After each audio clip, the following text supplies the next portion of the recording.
Okay, good afternoon. This is the Board of Standards and Appeals Public Review Session for May 18th, 2020, 2 p.m. session. I'm just going to announce the adjournments that we discussed this morning.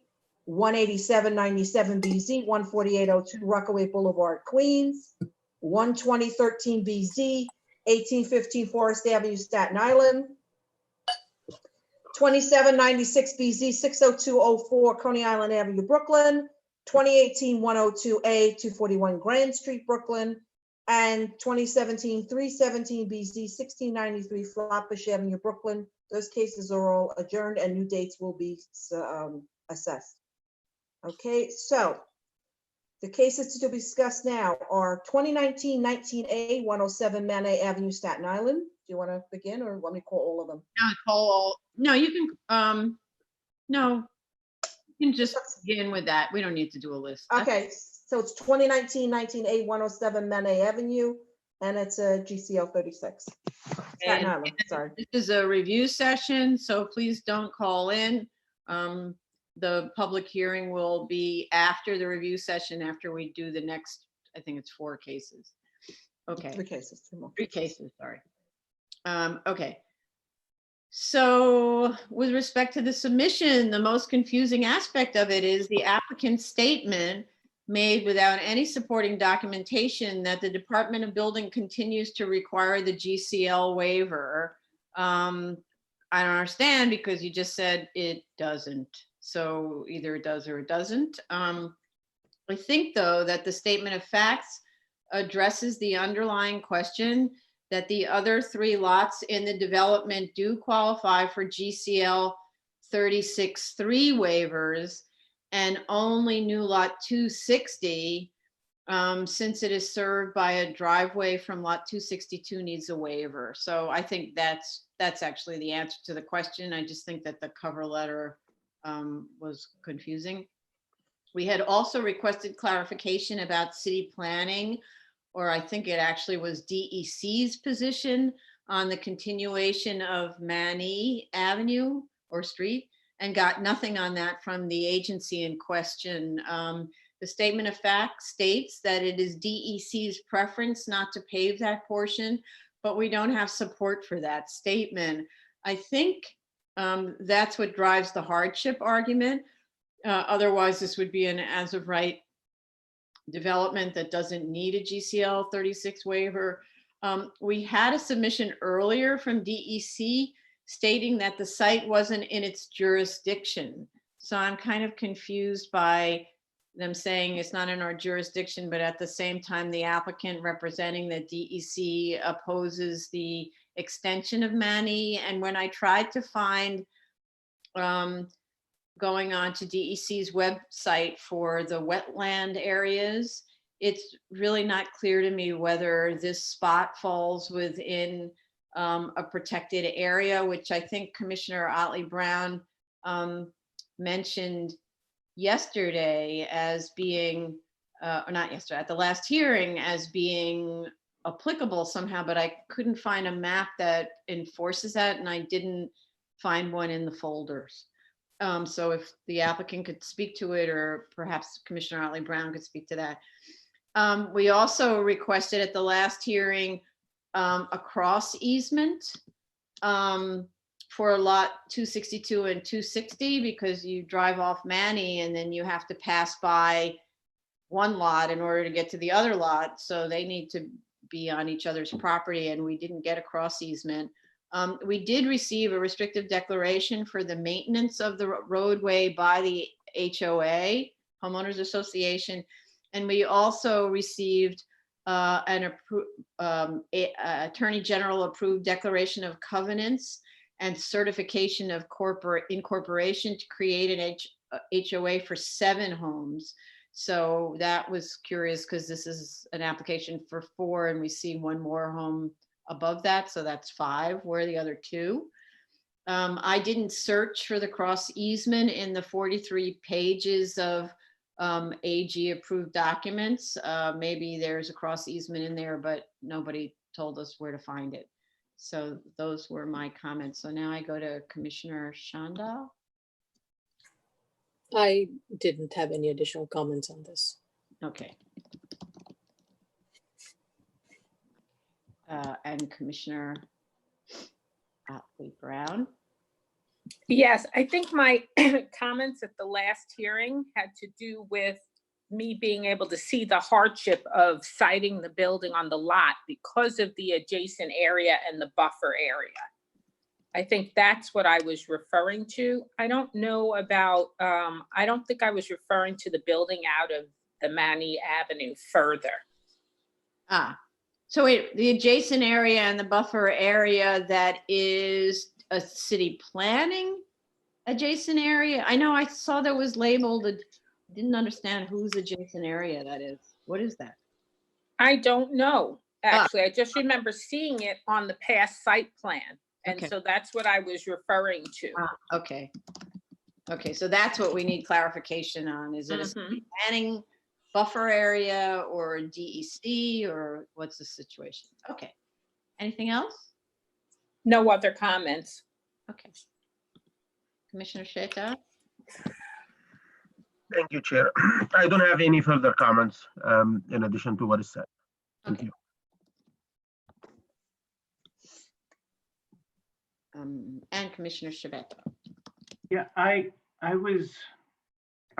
trying to take your statement, Chair, and try to understand it with, I understood that there was, the adjacent lot was a lot that was owned in common.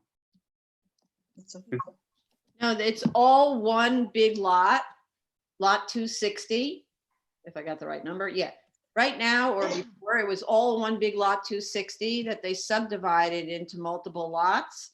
And with the exception of one lot, they all have frontage on a map street, which is Manny. So doesn't that create? I mean, wouldn't that- sorry, a CCO street that is Manny. So they're allowed to get their permit and CCO pursuant to GCL 3 for those other 3 houses. And there's also one that is on the top that faces another CCO street. But this one subdivision, they could have frontage on Manny if they could have extended that CCO street. But we're told that, I believe DEC won't let them extend Manny, or doesn't want them to for some reason, but we haven't been told the reason. And that's why they have to access it from a driveway that goes over, I believe, over lot 262 to get to lot 260. Okay, so because if they were seeking a GCL 36, they'd have that Brock Properties issue. Because the adjoining lots do have frontage, and they're subdividing them so one lot doesn't have frontage. Oh, so they're creating, oh, so, okay. Well, yes and no. It has frontage. That's the thing that's sort of sad about this, right? If you look at the layout, the actual lot, if you just extend Manny, which is a map, which is like they lay it out as if it's extended, sort of, right? But they don't, but that would just mean they file a builder's payment plan and get to extend it, but they aren't allowed to because DEC says no. So that's different than a situation where they're, I don't know, creating a whole new road that doesn't exist. That's why I look at that as a legitimate hardship, or maybe it's city planning. We don't really know. I'm unmuting Commissioner Otley Brown, who may be able to clarify this. If you go back to the original site plan in the first submission, there's notations that basically says the edge of the bank of Lemon Creek wetland area as per New York State DEC jurisdiction. That's the squiggly line that's just to the right of the house that extends all the way down and then swings over to the end of the Manny Avenue where it ends right now with the guardrail. Right. Nah, I see So, that. Okay. yeah. So, but, so the jurisdiction of that is? It says NYSDEC, so I don't understand why they're claiming they don't have jurisdiction over this. Right. So that's the part that's confusing, it sounds like they're saying they don't have jurisdiction over the site, but there are places, when you look at the DEC map for the wetlands, there's a pink zone that comes onto these properties, but then I can't really tell where it is. So it looks like if they didn't build the house, if they built the house somewhere else, like closer, a little further back on the lot, it would have been in the controlled area. So it is a little bit strange. They definitely should provide more information about that. Right. Commissioner Shyvetsky, did you have? I still have I still am concerned about the Brock properties. I want to look into it a little more before I determine whether or not. When you refer to Brock properties, can you be more specific? So Brock properties, it stands for the notion that,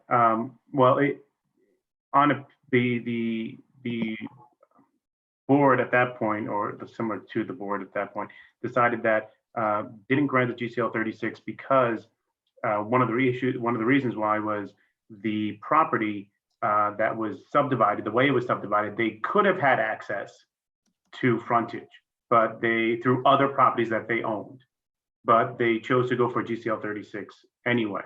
That was denied and it was upheld on appeal. So I want to take your notes, Chair, and I want to look at them in light of, I want to relook at this in light of what you said, but I still feel like they're, especially for moving forward and precedent purposes, I want to be sure that we don't run into that issue with Broad properties. Okay. So, and just in terms of that, because they are allowed, so it's a development supposedly of 7 houses. I don't know what the other 2 are. That's what it says in the HOA. Because the development is as of right under the GCL 36-3 for all but this one. If you looked at this one in isolation, which is what it is, right? It's just an application for one house. You would, if this one came to us separately, then you would say, well, it's just one house, which is kind of what we're always looking at, you know? It's difficult. The other ones are built already, and this is just one house at the end of the road, and that's kind of how I'm looking at it. I understand your position. I'm sure you can appreciate my caution with, Yeah, sure, with the Council President. Okay. Anybody want to add anything on this one? Okay. Thank Next item is 2019-82A, 430 St. Mark's Place, Staten Island. This is the review session. Please do not call in. Yeah, there's someone in our waiting room. Please hang up and just watch this on the YouTube site. I think they just hung up. Okay. All right. St. Mark's Place.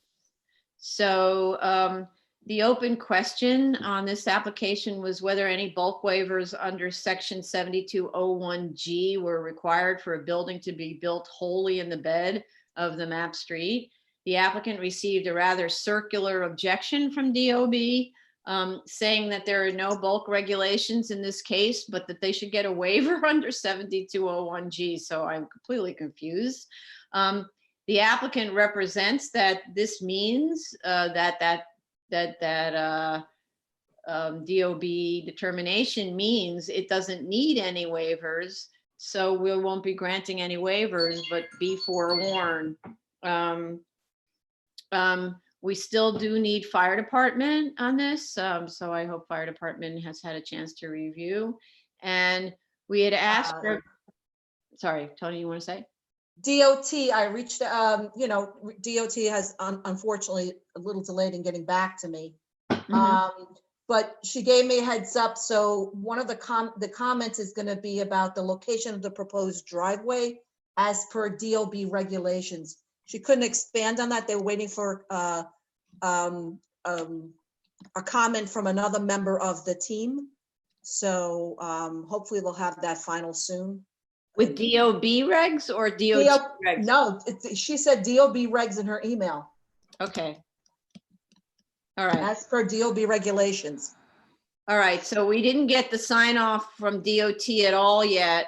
This is an application to put a building right in the bed of a map street, and we need their okay that they don't have any capital improvement plans. Yeah, they were a little delayed because of the whole. Right, no, understood.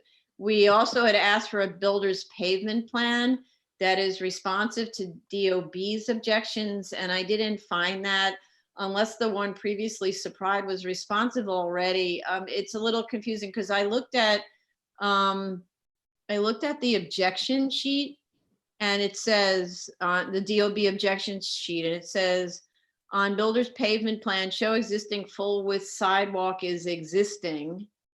And I can't tell whether the little squiggle that's next to that objection is an okay or a question mark or whatever. In other words, was this already satisfied? I don't know the answer. Okay, so I'll go to Commissioner Shanda now. Yeah, I had no comments. I was looking for DOT's sign off on it. Okay. And Motley Brown? No comments. Okay, and Commissioner Sheta? Thank you. No further comments from me. Okay. And, oops. Sorry, it's not working. Commissioner Shibeta? Nothing further from me on this. Okay. All right. Okay, new cases, next item. 2018-170A, 5103 Van Dam Street, Queens. This is a review session. Please don't call in yet. Yes, It's a sign case. mine case. We haven't had one in a while. Okay. We have proof of service of initial application and of notice of hearing to officials. There appears to be some debate among DOB and the appellant concerning procedural issues related to DOB's issuance or lack of issuance of what they call a quote deficiency notice. I don't believe procedural issues are within BSA's purview, but rather in oaths, which is where they should be taken. The facts here appear to be that subsequent to the 1968 or 1979 vesting period, the signs were enlarged. DOB confusingly suggests that they can't be structurally altered, but 42-55C states that section 52-83 applies, and that section specifically allows for structural alteration as long as there is no increase in the degree of nonconformity, surface area, or degree of illumination. This makes good public policy sense since you don't want a decaying sign structure to endanger public safety. And I'm actually asking both counsel for this application and our counsel, we discussed the relationship before between 42-55C and 52-83 in another case. And so if we could kind of resurrect where we came out on that, that would be helpful. I know there was a kind of a battle about that, or I believe there was. And my notes say, we have had this conversation with DOB before where they introduce a simultaneous overlapping reading of 42-55C and 42-55A that does not allow structural alteration of an existing advertising sign. But then I don't understand at all the point of 42-55C's designation of certain signs as non-conforming and subject to the terms of 52-83, which specifically allows for alteration within certain confines. DOB's reading, the way I see it, would gut 52-83, and I think we concluded the same in another application. So if we could pull that out. I don't know whether there are, and DOB doesn't cite any cases in which we actually decided the question. That's the issue. I'm not sure whether we decided it, but the 2000 text amendment to section 42-55 reveals more clearly that 42-55C provision applicable in 1998 was meant as an exception to 42-55A. I'm reading the the actual text of the CPC report from 2000. So it used to say additional regulations for signs near certain parks and designated arterial highways. And it used to say in all districts as indicated, M1, 2, 3, no advertising sign shall be located, nor shall an existing advertising sign be structurally altered, relocated, or reconstructed within 200 feet of an arterial. However, in all districts as indicated, the more restrictive of the following shall apply, and then it goes on about other things. But then it was changed in 2000. Yeah, it was changed in the year 2000 to eliminate the structural alteration. So it now says in all districts as indicated, the more restrictive of the following shall apply. An advertising sign erected, structurally altered, relocated, or reconstructed prior to June 68 within 660 feet. So it goes on. So it eliminated that provision in the original 4255A. Anyway, so this ends up kind of being a little bit of an interpretive appeal because of the way DOB is reading the overlapping provisions. But perhaps it doesn't matter in this case if the surface area of the signs were increased, which is not permitted under section 5283. So I'm having trouble understanding from the photos provided by DOB how they conclude that the signs are larger today than they were in 1978. So I'm still confused about the DOB's contention that the signs were enlarged. They actually only provide photos of 1978 DOT records and none subsequent ones taken from identical vantage points. So those are my comments. Commissioner Shanda. Okay. I think the way I see it is that when one compares the DOB submissions of the New York State DOT highway photos from 1978, and when those are compared to the photos that has been provided by the applicant, by the appellant, it is very clear that the sign structure has increased. And the structure itself, what was previously one structure with a little bit of an appendage, has been changed to two structural bases. Before it was like a one structure, then there was a little hand that was added to it, which became the east-facing sign. Originally, it was a west-facing sign. There was a little hand that was attached to the west-facing sign to allow for a smaller signage that was east-facing. And then at somewhere down the road, which was much later, post-1978, a second structure, the east-facing sign, became a structure by itself. It had it was more rooted to the roof itself, and if you count the grids and other things, you can see the sign structure has increased. The size of the signs have changed, and the structure has also increased. So I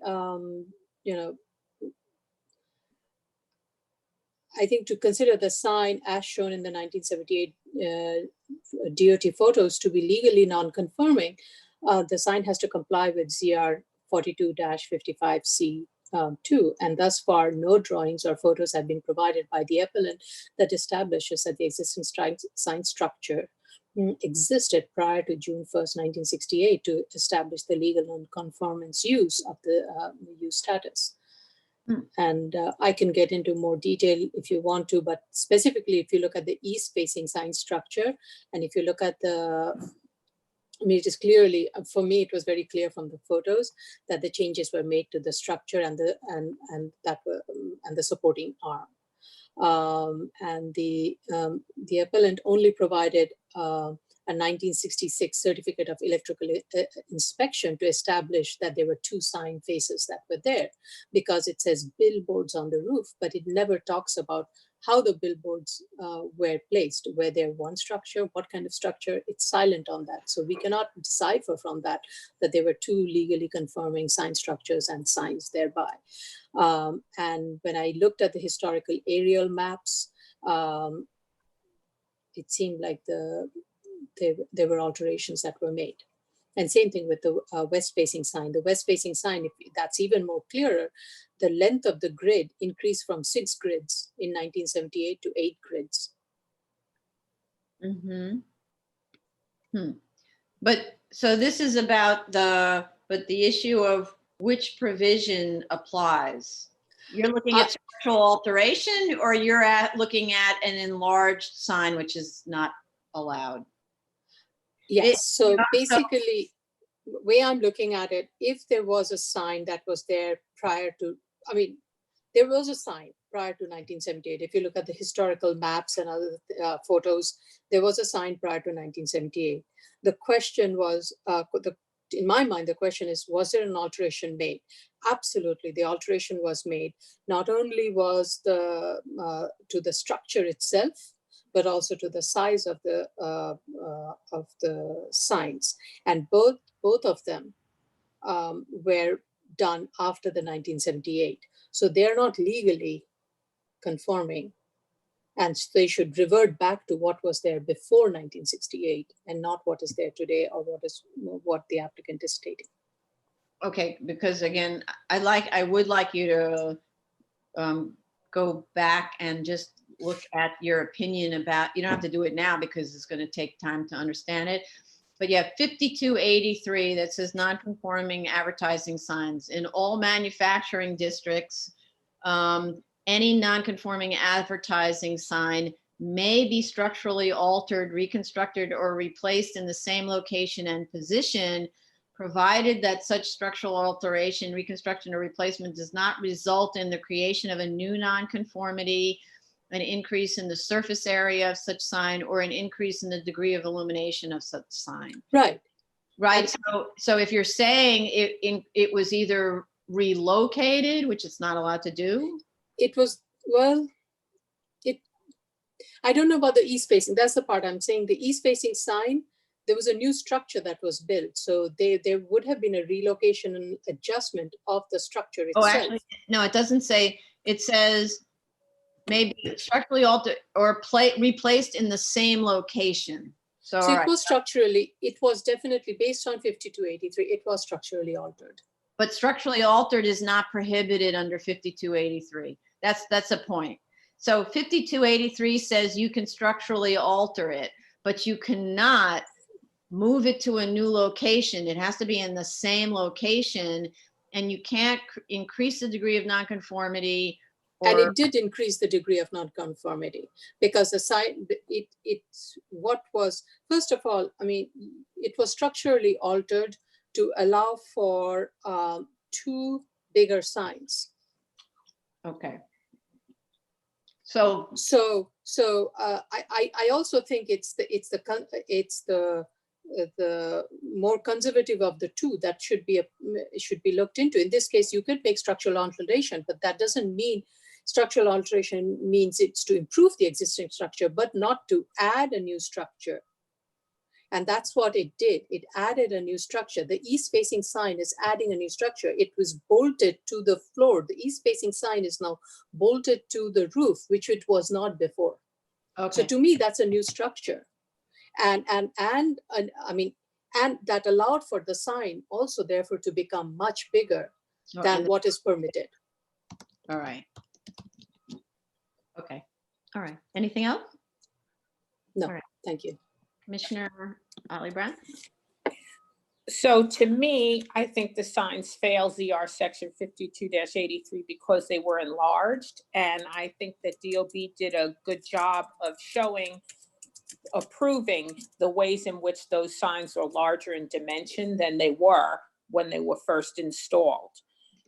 But it also, to me, if you then go on to look at 42-55, that's the most, 42-55A, the most restrictive of the different regulations, it also fails that because it's within 200 feet of the arterial highway, and it was structurally altered, relocated, or reconstructed. So it fails the most restrictive of all of these regulations as far as I'm concerned. Mm-hmm.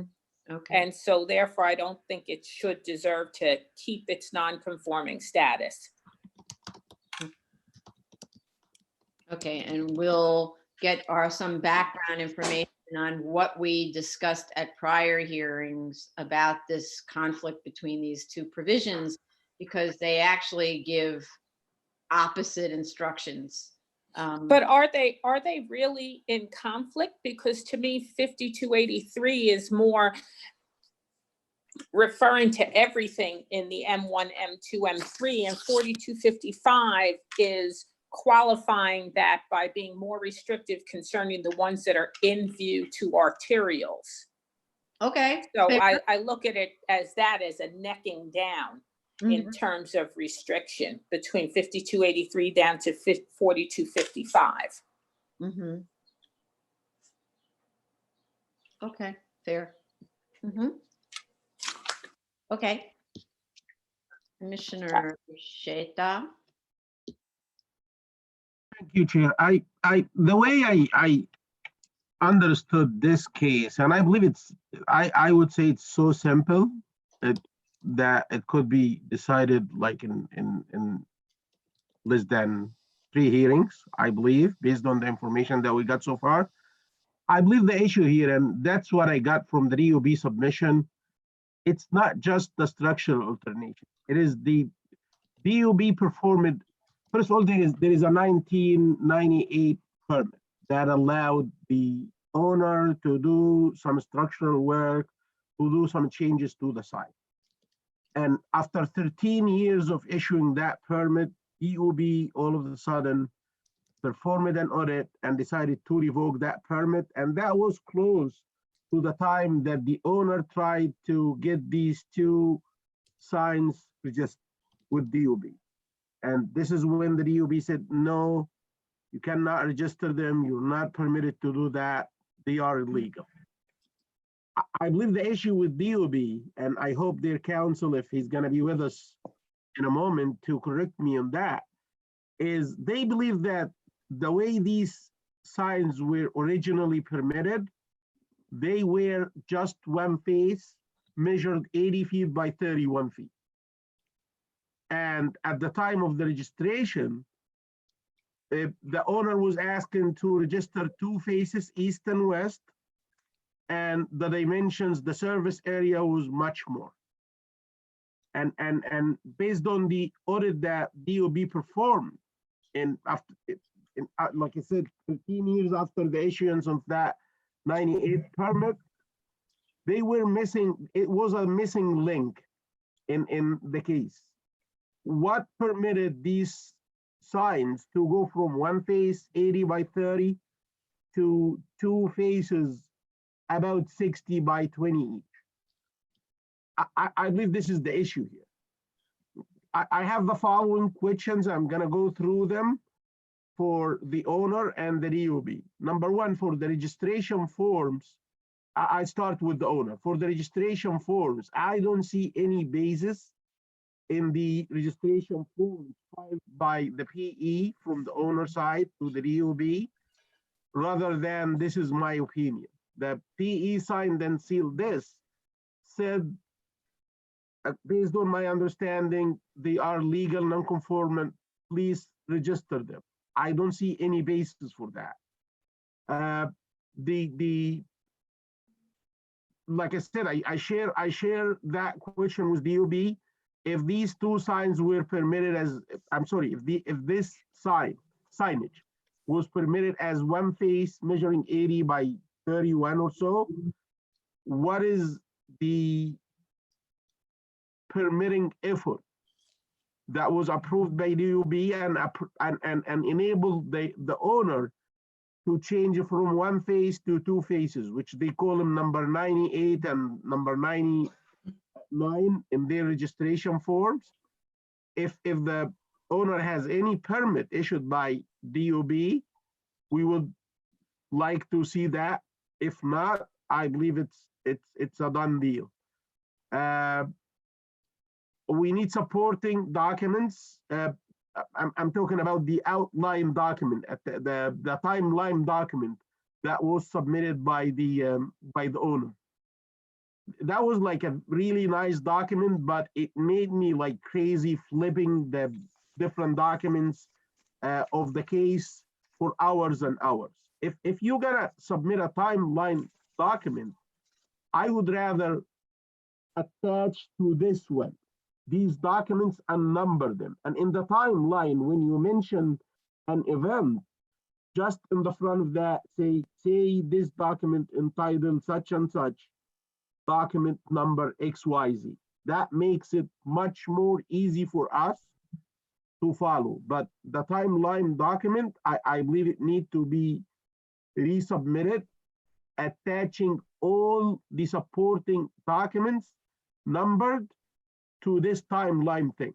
So it's easier for us to look at. After the audit, I have a question. The submission from the owner says that proof of the existing roof sign structure built under sign application number 8083/40. They said they submitted that, and I'm asking, did the applicant receive any correspondences from the DOB that's relevant to this finding of the DOB audit? So that the audit by DOB concluded clearly that it was no permit issued from the DOB that enabled change from one phase to two phases. I'm asking the applicant here if he received any correspondences from DOB regarding that, because in his submission, the applicant is making it like it was a surprise for him that DOB said no registration, permit revoked, done deal. I don't think it was that way. It was done that way. It was approached that way from DOB. I believe, based on my experience with DOB approaching applicants regarding audits and these kind of things, they do not revoke a permit that easy without making it clear to the owner or to the applicant that this is why we're revoking this permit, and please give us evidence that supports otherwise so we can back off.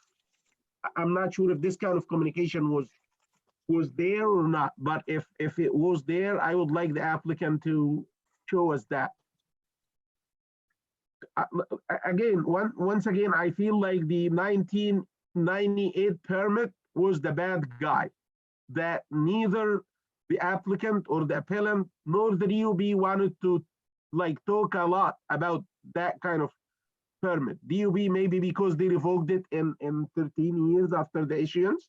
So it looked like they were sleeping on the wheel, and all of a sudden they waked up and they revoked this in 13 years. The owner or the appellant, I felt like it was something that's not pleasant to them in issuing that permit. And by the way, I'm not sure if this permit was a self-certified, because I did look at the form, and I believe the box regarding Directive 14 was checked in. So I'm not sure if it was self-certified. If it was, actually that would explain a lot to me. So this is one of my question to DOB. Please confirm whether this was a self-certified. Why did you wait 13 years to figure this out? If DOB is saying that the modifications done somewhere around 1998 was unlawful because of the revocation of the permit, of the 1998 permit, is this the reason? Does DOB believe that because the 1998 permit is revoked, that's why they denied the certification, the registration of these signs? They need to clarify that to us. If the DOB, if they have any additional photos, documents, permits, drawings, any kind of records that prove to us that the original, because I haven't seen this actually. I haven't seen that the original, except for a text in the permit that says 80 by 31, the original dimensions for the 1940 permit document. Other than that, there is nothing. There is no photo, there is no drawing, there is no clear description for the original permission for the signage. So if DOB has anything that could support that, I would appreciate to get it. And I believe the owner did submit an electrical inspection certificate. And the owner here is counting on the wording in that certificate that described the signage as the description was billboards, I believe. So I believe they are counting on boards, not board, to justify that or to prove that the original permit allowed for not just one face, but more than one face, two faces probably. I'm not sure if this argument's gonna fly. Again, I'm asking the applicant to provide the same thing. If they have any drawings, photos from the original permitting time that could prove to us that it wasn't just one face, it was two, we would appreciate that. Mhm. Okay. And Commissioner Shavetta? Thank you, Chair. I think that this case had a great deal of information, but I don't think all of it was entirely helpful or necessary. I believe that this is a simple question here as to whether or not these signs were enlarged. And I think by DOB's submission, I think they show that these signs were in fact enlarged after 1979. And as such, I believe that they run in. I believe that they violate 5283, and thereafter also are in violation of 4255. Okay. I have a question, actually. I'm unmuting everybody, just in case anyone wants to jump in. I have a question. So when I look at the 1978 DOT photograph that has, it's kind of fuzzy, but there's a sign that's got a red background and a face on it, a human face. I see what looks to me like back-to-back signs, like on a V structure. And what I can't tell, which appears from this angle to be maybe mounted closer to the roof, but that's very hard to tell because the angle is different, right? And then in the Google Street View images, which are recent ones, you see also two signs that are back to back. And when I say back to back, you know, we've seen what that back to back doesn't necessarily, there's a range that constitutes back to back. Otherwise, you count both sign faces, right? The surface area of the sign doesn't include both sign faces if they're back to back within the definition of back to back, whatever that distance is, I forget. So it seems that that there already was in 1978, or there were two signs, the way I'm looking at that image. That's why I'm a little confused about that part of the discussion. In terms of the size of the sign, that's simple information to be gotten, right? Commissioner Shanda, you're unmuted, so you can jump in. Okay. So the way I see the difference is that when you look at the photograph, this is page 8 of the submission, DOB submission, right? That's what we are all looking at. Okay. In that, the left-hand side sign is definitely much smaller than the right-hand side sign. That's showing the east-facing sign, right? Sorry, when you say page, okay, Page 8 of 13. Page 8 of 13 of DOB submission. So I have Exhibit G. I'm Right. Right?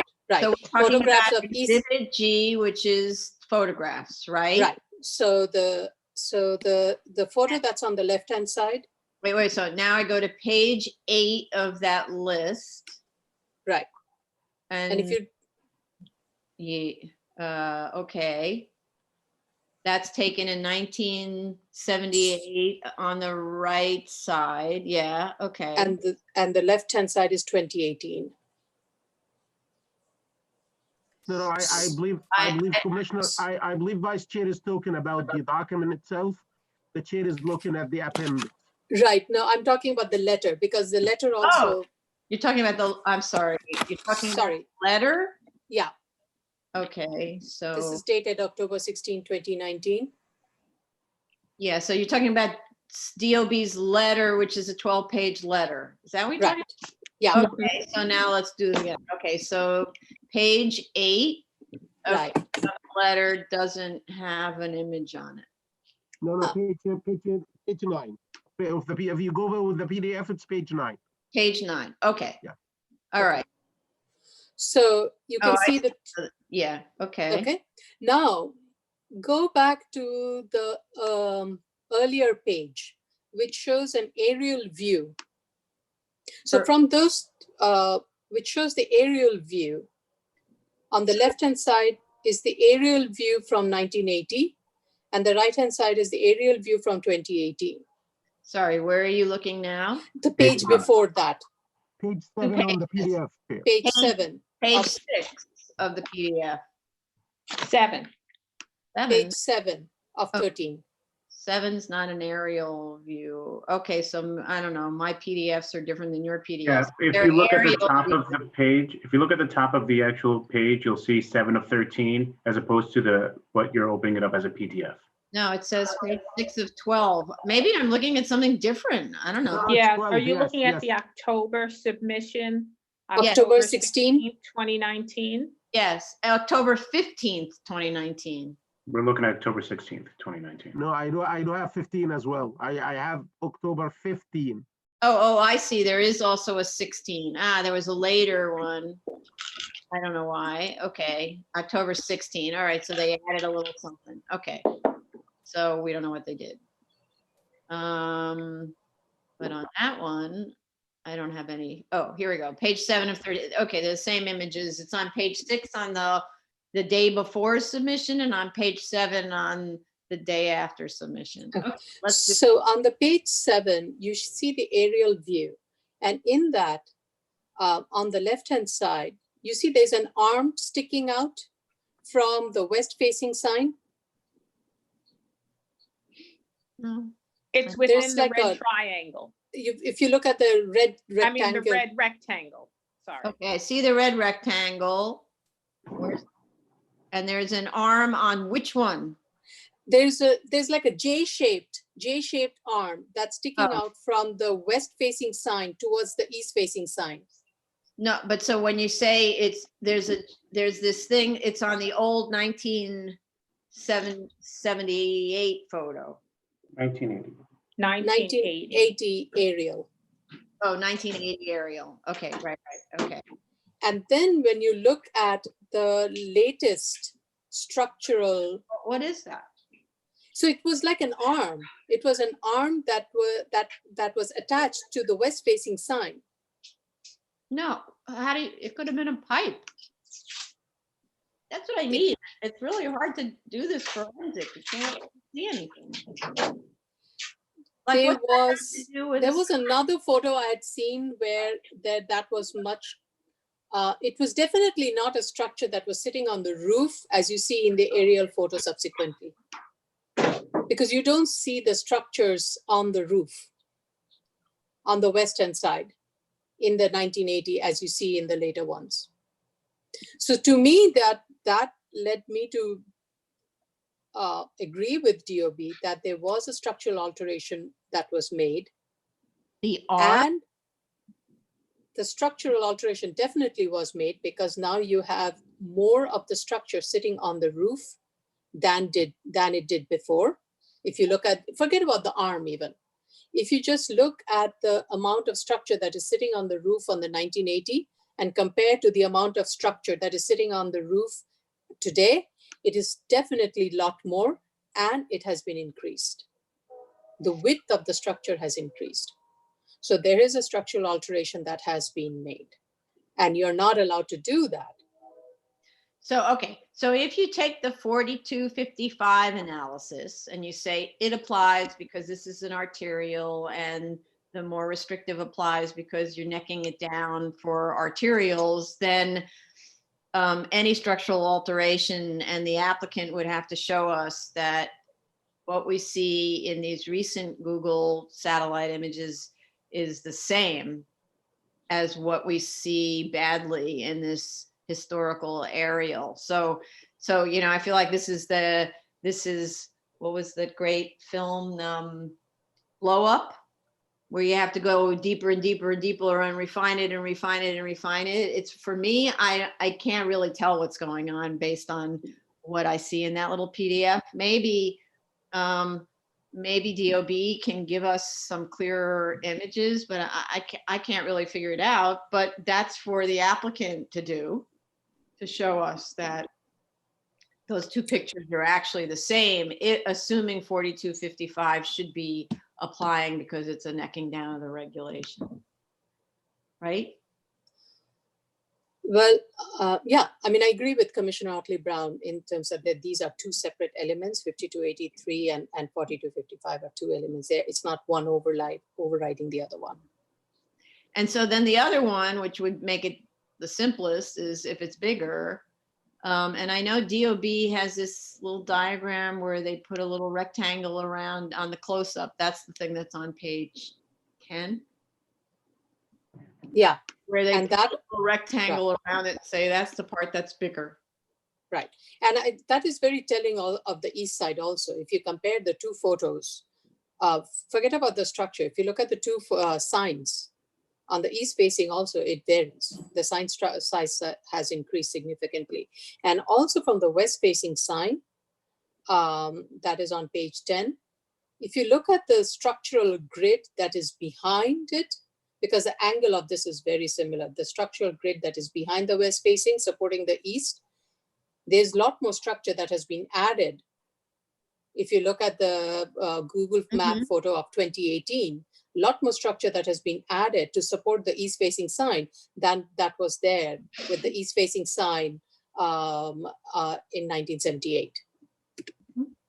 Okay. Anybody else want to add anything on this one?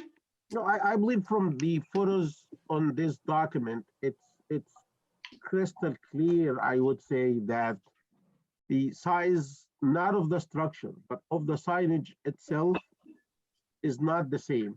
It's different. So it's been something that was added to the change of the sign size, that sign size. So I believe the appellant has to like put some effort to prove the opposite to us and prove to that he has a case. And I believe we should wait and listen to both sides and see how it goes. Okay. Okay. Great. Thank you. Anybody else? Last minute? No? Okay, great. Thank you. Next item, 2018-190A, 3218 Union Street, Queens. This is a review session. Do not call in. Okay. It's a kind of testing. The vesting case. All right. We have proof of service of initial application and a notice of hearing to officials for the May 12th hearing, which was rescheduled to the May 18th hearing today. New notice, unfortunately, was not provided to the applicant, but we did send an email to the community board to let them know about the revised hearing date and dial-in information. So I'm hoping kind of notice was corrected that way. Community board recommends approval with 2 opposed. The Department of Building states there is a stop work order since 2012, which you can see by going on to the BIZ website, and that the permits were lawfully issued. Applicant states that work began in 2005 and that by 2007, the building was substantially completed. If we were to rely on Google Street View images alone and satellite images alone, that seems to have been the case. If you take at their word that kind of timeline And even if it's a little bit off, you know, let's say it's off by a year, we have all the way from 2005 to 2009 to establish that the building was substantially completed, and it didn't even need to be that. But however, the plumbing, so another thing that was raised was about the plumbing inspection for water and gas and electrical feed applications. They were filed prior to 2009 and show on BIS as having been conducted. So that's another thing. So to just support the potentially defective Google imagery, they filed for water and gas and electrical feed before that, and you don't do that when you're still a hole in the ground. But I'm wondering, shouldn't we see evidence that the work was done pursuant to a permit? What if this work was not done pursuant to permit and they didn't provide us with that information, but we can find it on our own? So according to BIS, the new building application had continuous permits from July 20th, 2005 through January 2nd, 2010, except for a 2-month period where there were no permits in 2006 and a 1-month period in 2009. So if we were to even just say, okay, a certain percentage of the work got done during that illegal period, you still have a lot of work in place, it seems to me. There's an inspection report on BIS in 2008 that indicates that the cellar, penthouse, and roof were inspected. So how in the world does an inspector go to a penthouse if there's no penthouse, right? Or the roof for that matter. So it seems though, you know, that the applicant could have done a more thorough presentation so we don't have to do our own research, and that one of the engineers or the architect of record might have provided supporting information about the status of the project prior to 2009. It doesn't really matter that, you know, that the original developer is out of the picture. The architect is still the same architect, right? There are approximately $5,000 in fines due on the property that need to be resolved. The applicant didn't explain in the statement of facts the specific differences between a complying building and the subject building so that we could understand the scope of the serious loss. That was not done. Nor is there a description of actual work in place, although we see the photograph of the exterior. The so-called cost affidavit that was provided, which really isn't much, describes the work on site, but doesn't indicate what work is in place on the interior, or mention that, for instance, doors and windows are in place and so is exterior cladding. I mean, it just says the superstructure is completed. It's a lot more than a superstructure. They enclose the building, the windows are in place, even if they need to be replaced because they're broken. Meanwhile, there's also an affidavit that says only $180,000 is needed to complete. So that sounds like a lot of work is in place, but maybe it's not good anymore. It's been sitting there for a very long time. I do note that there is one of those fire department unsafe building indicators on the wall, the big square with the X through it that indicates the floors are not safe for anyone to enter. So I'd like to know what the status of the interior is and whether it all has to be gutted, basically. A cost estimate was provided really late on, well, it was actually, I think, March 11th, without any explanation for why it was being submitted. It was submitted by, I guess, the owner without counsel explaining what it's for. So it's a cost estimate for, I think, the entirety of the project, which doesn't indicate how much of the work is in place versus the estimated cost of construction had this owner known what the cost of construction was. So those are my comments. Commissioner Shanda. Yes, from the Google Street Views and from the various documents that has been provided, it is definitely clear that substantial construction has occurred on this site. But the applicant needs to provide some additional document for it to meet the other elements of the findings, which is the substantial expenditure incurred. That has not been, in a narrative format, it has not been provided. And as you mentioned, the applicant has not provided either graphically or narratively the difference between the approved building, which was built under an R6 zoning district, and the building that would be permitted under current zoning, which is an R5D zoning, and what would be the loss. So it's the loss factor that needs to be either explained, that should be explained narratively, and if possible, graphically also, which is basically how many units you would lose, what is the floor area, that you won't be able to reach the maximum height, those kind of things. So that's really what my comment is. Okay, thank you. And I just want to add that when I was on this site visit, I mean, they have balconies. They're both in the front and the back. So there's quite a bit of work that's there. Of course, because these are exposed, they're in bad condition. So it would be helpful for the applicant to clarify that what all work they may have to redo in addition to the work that has not been done. Mm-hmm. Just for clarification purposes. Right. Okay, Commissioner Otley Brown. So I agree with the two of you that it's clear that substantial work has been completed by the rezoning just based on the different Google photos, the Google Earth and the Google Street photos that show what was complete. However, they should detail the interior work that was actually completed and the interior work left to do.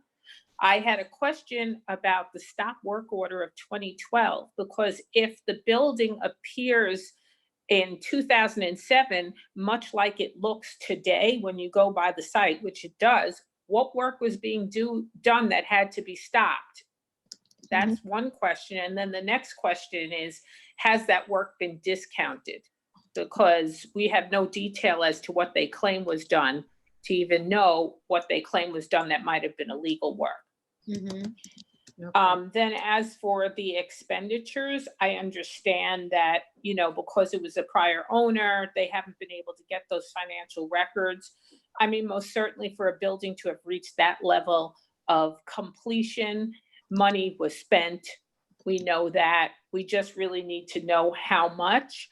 Their cost estimate, like you said, they presented, but I'm not really sure if it was presented to support the substantial expenditure finding or the serious loss finding, because there's no narrative. It's just a statement, you know, with all this listing about the different itemized costs. And it's also not clear whether it's $2,009 or $2,020, which makes a difference because $2,020 is certainly going to be higher than $2,009. So it would inflate the degree of loss based on 2009.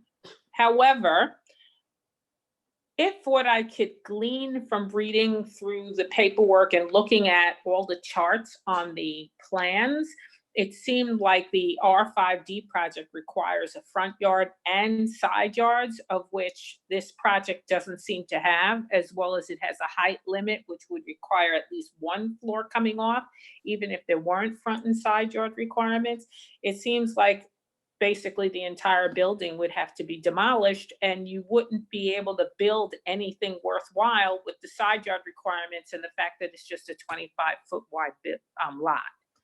So I think they just need to go through it systematically and tell us. I often ask for a chart that basically says, you know, proposed R6 building, and then as of right R5D, and then just go through a listing. Front yards, what were the front yard requirements for the proposed prior to the zoning change versus the R5D? What were the side yards on the proposed versus what's required for the R5D?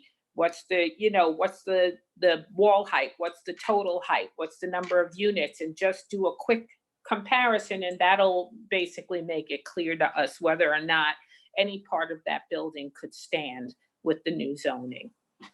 So that's a chart as opposed to a graphic result. It's an easier way of doing it. It's just nice and simple.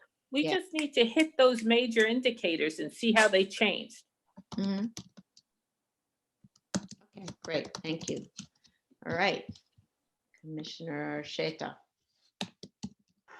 Thank you, Chair. first of all, I wonder why this case was not like eligible for the statutory vesting.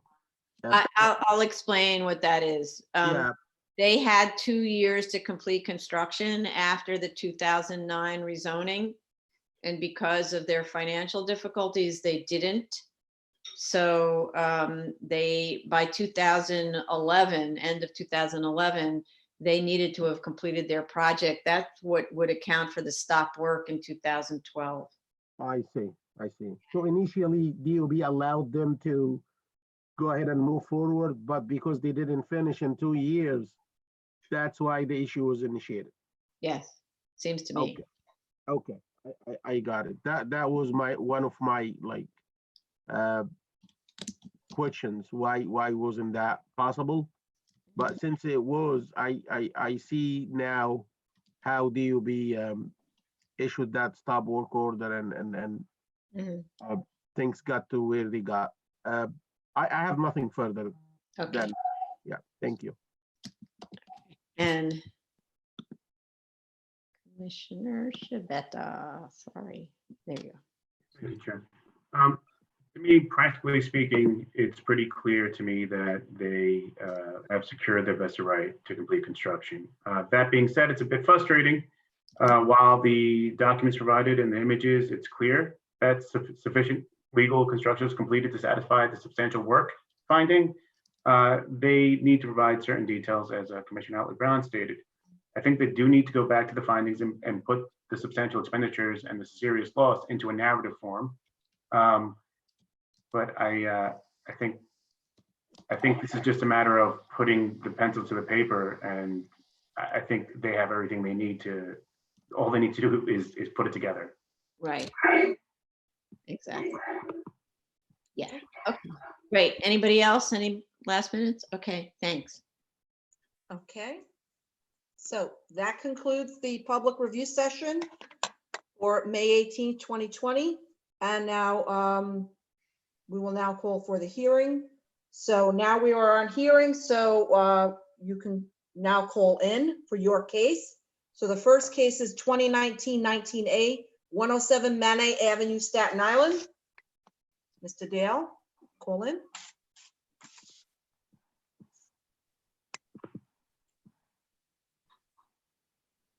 This is only for 107 Manet Avenue. No other case should be called in right now.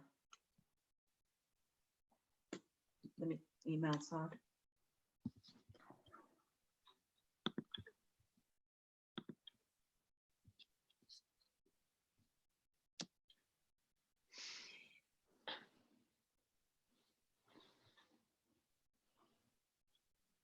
Oh, here he is. He's here. Got it? Okay.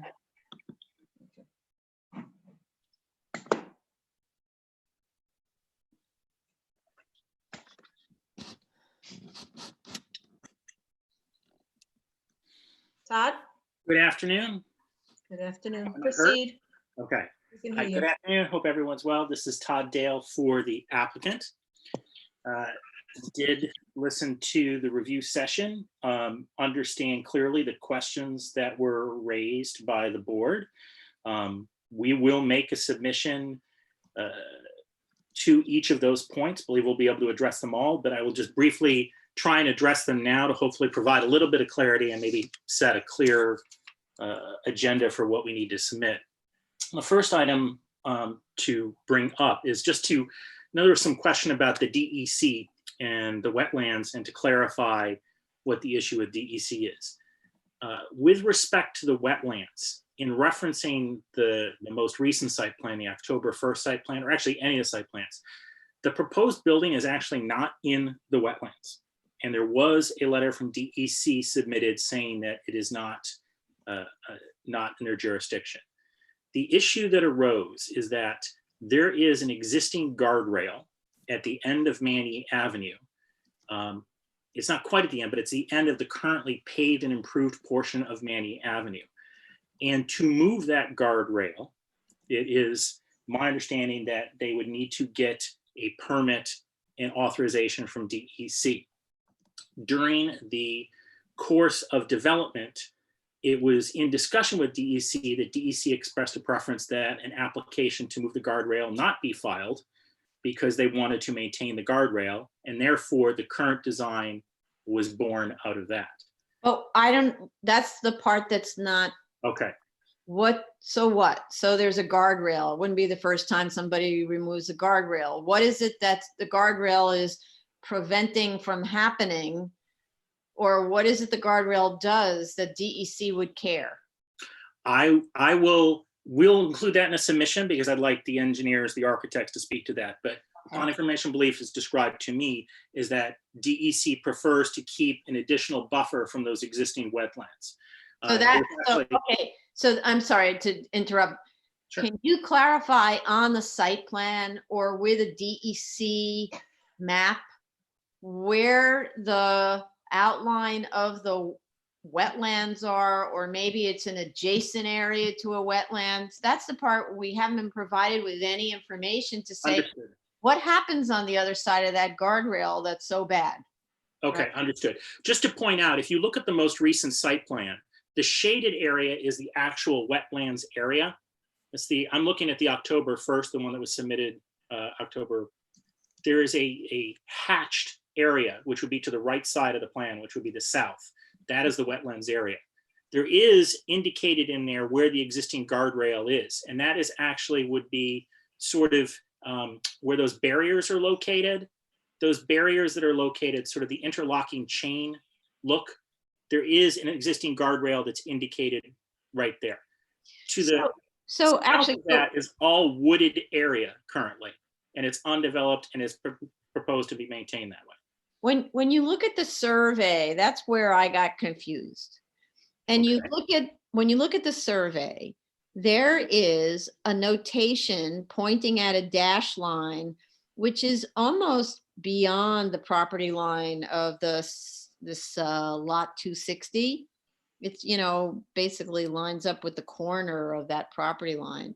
And that dash line is described as tidal wetland boundary delineated by the New York State DEC on August 18th, 2015.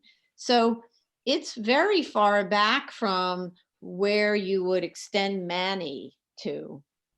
Okay. And the only other thing that I could think of, and I see where the guardrail is that there's an extreme elevation change. There is. That's what they're concerned about. It goes from elevation 24 at the guardrail down to like elevation 9 in front of this property line. So maybe what's really going on is they don't want to disturb this kind of embankment where there's runoff water that runs down into the embankment, into the wetland area. Maybe that's that. But that's why we need. Nope. Fully agreed. We'll see. As I said, because this was done in a non-application process and just discussion with DEC, some of the communication was just verbal. But we'll reach out and see what we can do to update the information that's already in the record and to clarify. But It is tied, I just wanted to clarify, big picture, it's tied more to that existing guardrail and desire not to move that guardrail. Now, to clarify the cover letter, apologies if it was confusing, but since the last hearing, there was actually efforts by the architect and engineer team to work with the Department of Buildings, seeking to have Department of Buildings rescind their objection. Because as was pointed out, and I think Chair during review session pointed out again, Record Manny, the Corporation of Council Opinion Manny Avenue, actually extends for the full frontage of this subject lot. And the best way to view that is if you look at the most recent submission that we made, which includes the new tax map that was approved by Finance that reflects the new zoning lots and tax lots, you will see that the tax map actually shows, it's the white area there, it actually shows the extent of the Corporation Council Opinion in Manny.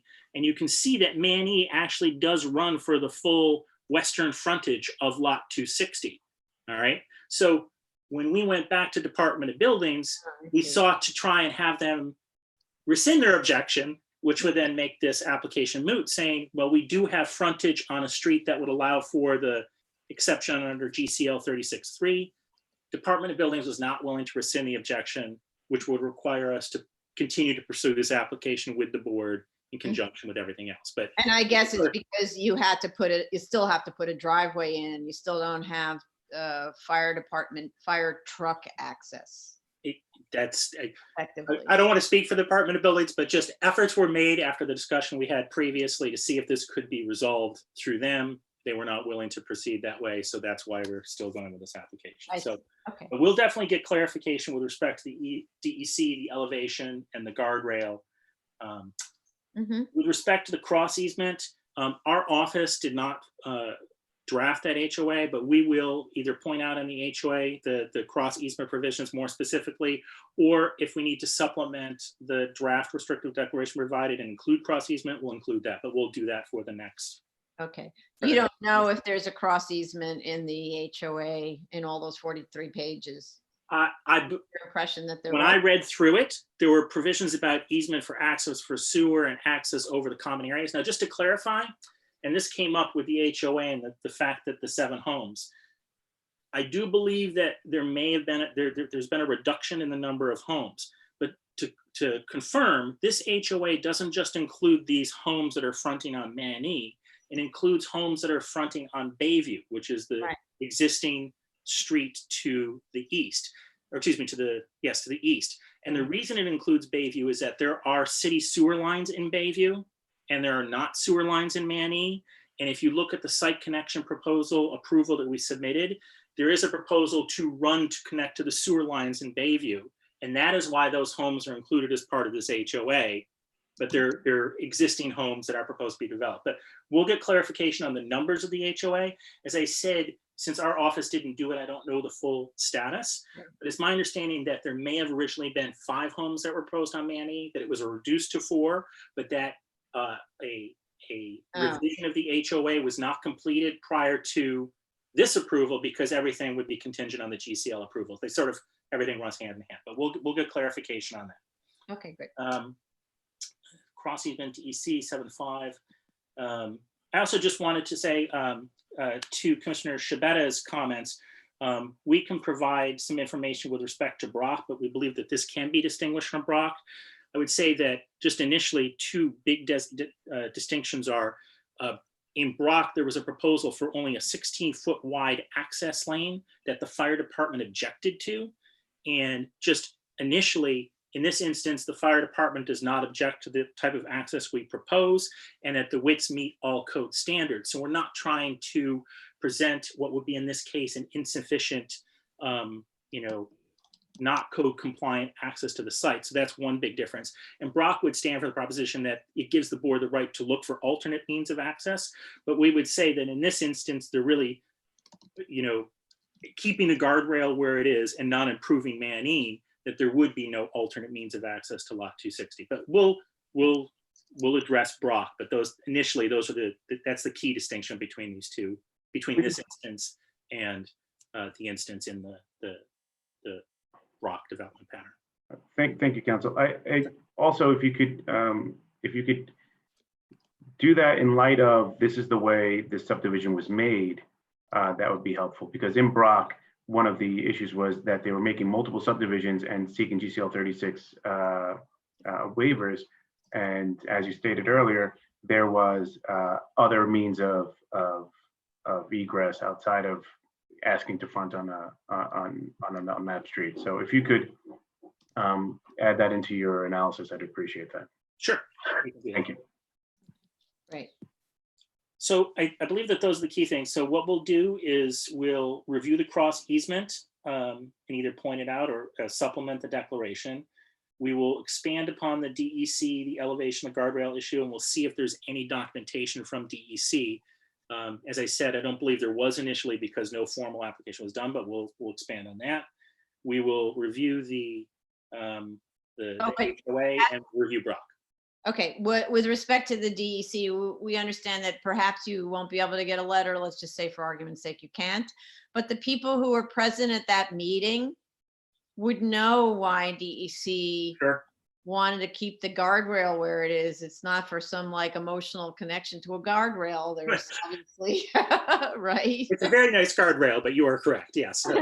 So we'll get some clarification on that and include that. But I think that those 4 key points seem to be the main remaining questions, unless I'm mistaken. Yeah, no, you're right. Anybody else? Any commissioners want to speak on this? Okay, so now we're going to open this up to members of the public. So this is application number. 2019-19A, 107 Manay Street, Staten Island. Right. And the dial-in number is 646-558-8656. And the password is 944-6338-5704. So if you would like to speak on this application, 107 Manny Avenue, please dial in. We'll give a few minutes. And then while we're waiting to see if anyone is interested in this, Mr. Dale, can you say how much time you would need for this submission? I don't believe it would take very long at all. I mean, we can obviously be flexible with the board's calendar, but I would say 3 weeks. I think that's reasonable. But Okay. again, we can be flexible. I don't know. Obviously, things are very fluid right now. Right. So I'm totally intending to assign you when we can, but sometimes it's Sure. Understood. sometimes somebody really needs much more time, and I want to make sure that we allow it. I Okay. believe that this could be a normal timeframe. One thing I would actually just note for the board's attention, the agenda that was posted on the website listed this as a mixed use building with commercial on the first floor. You just may want to correct that for. Yes. It confused me as well. Thanks for pointing that out, because I thought, am I reading the wrong case? So yes, thanks for pointing that out. Oh, I thought we fixed that. I'm sorry. Sorry about that. I thought we fixed that. All right. Oops. Okay, so I didn't see anyone call in. So thank you very much for dialing in. Sure. Okay, All oh, right. Todd, Yes. just make sure you copy council when you resubmit We will do that. We apologize. We didn't do for it. the cross easement and the deck and stuff. Yeah. 100%. And by the way, if you can submit that, anything that needs to be reviewed by council, please submit it earlier than the due date for submission that's all signed to you. Yeah, we will do that and do it in parts if it's needed. Great, thank you. Thank you. Okay, next item. 2019-82A, 430 St. Mark's Place, Staten Island.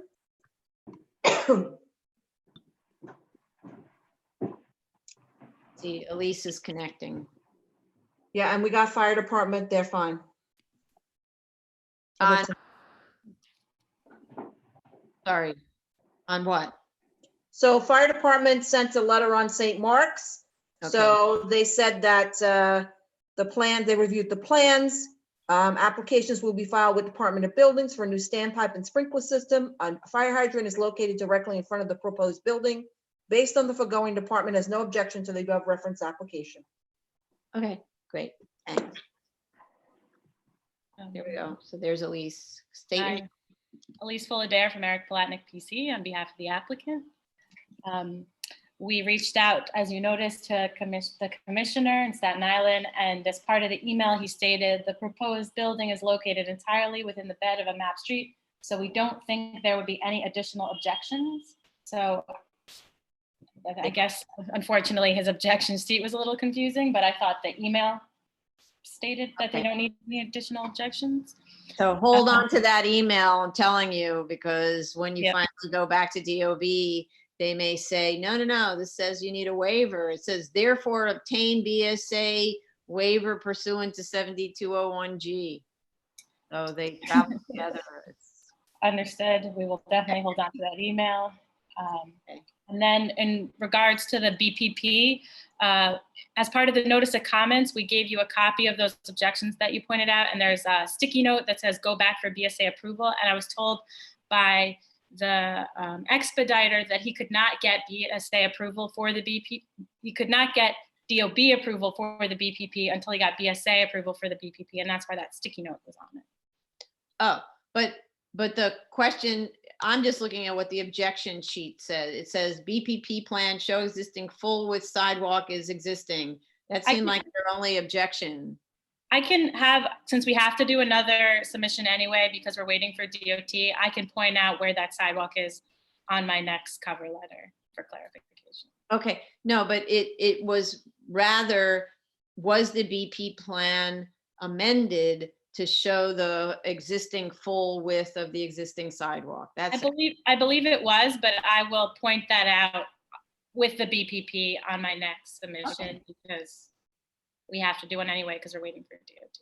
right, okay. And then we'll make any changes that are necessary based on DOT's comments, which I don't yet have. Okay, so then the only thing we're waiting for is really DOT. And that- DOT. right, okay, great. Any other comments from commissioners? They didn't have comments before. Anybody? No, raise your hand if you, okay. So then we'd like to invite the public to speak on this, if they would like to speak on this. This is 2019-82A, 430 St. Mark's Place in Staten Island. If you would like to speak on this, please dial in to 646-558-8656. And then the passcode is 944-6338-5704 #. Okay. So I'll give it a few minutes, but in the meantime, since you don't really have a submission other than to clarify that one little thing, we'll just give it time for DOT to get back to us. That's all. Okay. Yeah, I couldn't get a time frame from Kalila, so unfortunately. And I was very impressed that Staten Island got back to me that quickly. That was great. Well, DOT is definitely, working. So Yeah. it's impressive. Okay. So, all right. Maybe. So would you have a problem with like a 6-week submission just to allow them time to respond? Obviously, we need that. So whatever you think is necessary, because I don't want to keep having hearings with nothing to talk about, and neither do you. Oh, come on. Okay. All right. So I don't see, let me just check. Obviously, I want the best date possible, but whatever DOT's best date possible. Right. Okay. So we'll check with them, but I'm not sure that we can do too much better than that. Okay. So I don't see anyone in the waiting room. So therefore, I think we can move on to the next one. Thank you very much for calling in. Have a good day. You too. Okay, next item is 2018-178, 5103 Van Dam Street, Queens. Applicant is Patrick Kilduff from Tartakinsky. No,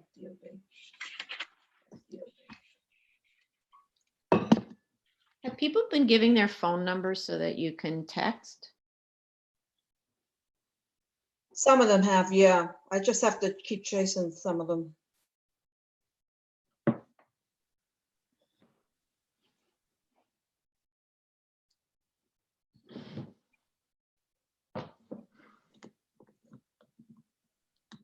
All right, I just checked the DOB. No. Kiernan, call him again.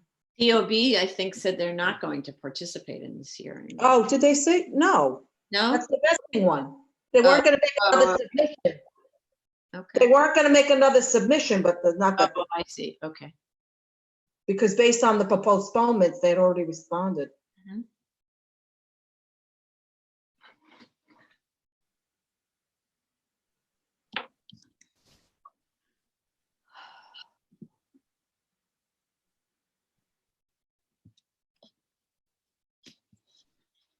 Okay, just the FCC prohibits dead time. Oh, there, okay, he's. Who's We- that? They're Kilroy and Tim McKernan. All in him. Okay, he's there? Okay, 'cause I just texted, okay. Mhm. Okay. State your name, Mr. Keldoff, when you can hear us. You're not muted, so. Hi. Yeah, okay. Hi, good afternoon, Madam Chair and Commissioners. Patrick Kilduff for Tartakinsky and Drogan for the applicant. And What happened to DOB? He's right there. He's right there. Oh, there he is. You have him muted. Kiernan, state your name, please. Can you hear us? State your name. You're unmuted. Can you hear, Tim? Okay, state your name. Speak so we know you're working. Sure. Timothy McKernan for the Department of Buildings. Great. Okay. All right, Mr. Kilduff, please proceed. Yes, good afternoon, Madam Chair and Commissioners. First of all, I hope everyone is doing well and is safe and healthy. We're here today in connection with the sign case. We have an appeal from the Department of Buildings determination in connection with Clear Channel Outdoors arterial registration system. We have a two-sided sign on Van Dam Street that was rejected from registration. As we noted in our submission, we do have a threshold issue as to whether or not this proceeding before the BSA is actually premature. As we indicated in our submission, we're here procedurally following a rejection notice of the arterial registration, which was issued after there was an unsuccessful, from DOB's perspective, oath proceeding that had been raised, again challenging the legal status of the sign. As we noted in our submission, the prior deficiency notices that were served by DOB had only requested that Clear Channel Oh, you're breaking up. We have a bad connection. photo We don't signs hear you. identified in the deficiency notice. Sorry. Can you, Mr. Kilduff, can you repeat the last sentence because it broke up? We didn't hear you. Sure. Again, procedurally, there was an issue because the last deficiency notice that was served by the Department of Buildings only had indicated a request for Clear Channel to provide photographs of the sign. Again, there was no other request for information. The way the arterial registration audit process works, the DOB served deficiency notices if they find an issue with the sign that's on the arterial inventory. Then if the documents provided in response to the deficiency notice are not satisfactory, the department then can issue a rejection notice signed by the borough commissioner, and that's what triggers the 30-day period for us to seek review at BSA. What had happened in this case procedurally is there was a deficiency notice without a rejection notice. Right away, DOB then later commenced proceedings in oath, and as you see from the record, the oath hearing officer dismissed those proceedings as improper because there was no other deficiency notice other than the request for the photographs. And then what happened is DOB just issued a new rejection notice, which then forced us to start within the 30-day period this appeal at BSA. So our threshold question at first is, we don't believe we're supposed to be here at BSA at this time. We believe first, this is an issue that should be resolved or attempted to be resolved in the arterial audit process. Now, I know there was, from listening to the board's review session earlier today, Madam Chair, you had raised some concern as to whether this is really something that BSA can weigh in. And I think your comment was that this is really a matter for oath. We would just submit that respectfully, in this case, this is no longer a matter for oath, because this is not a case where there are pending summonses from the Department of Buildings that are alleging a violation of the zoning resolution or administrative code. DOB, through the Queensborough Commissioner, issued a document, an arterial rejection notice, which triggers our need to go to BSA within 30 days. And our point is simply that issuance of that notice by the DOB Borough Commissioner is premature in the absence of a pending deficiency notice that specifically identified the problem with our submission. Again, we shouldn't be at this point where we're before the board, but obviously in the face of receiving that deficiency notice, we had no choice but to commence the appeal within the 30-day period. So that was our threshold point first, that we don't believe the action is actually even ripe for determination by the board. Obviously, we've heard the board's comments, and we've reviewed DOB's submission with respect to the substance of the appeal. And obviously, we are aware of the threshold question on the substance being what happened to these two signs over the various periods of time. And clearly, we see the photographs, DOT photographs from 1978. And obviously, there could be a question in terms of specifically the east-facing sign. What happened to that sign? If the sign, at least the surface area of the sign, does appear to be larger than what was identified in the 1978 DOT photograph. We believe that with respect to the west-facing sign, our understanding is that the surface area of that sign has not increased. Perhaps there was something that was done with respect to the structural steel members behind the structure, but in terms of the surface area of the sign, the west-facing sign, we believe that that was consistently operated as a 20 by 60.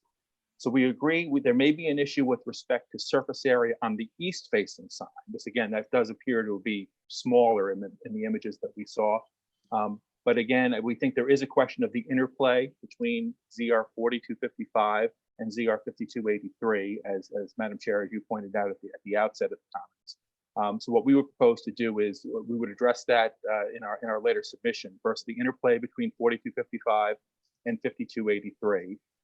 Then obviously go back to property owner and other prior operators of the signage to get any other information we can with respect to what might have happened with respect to that east-facing sign.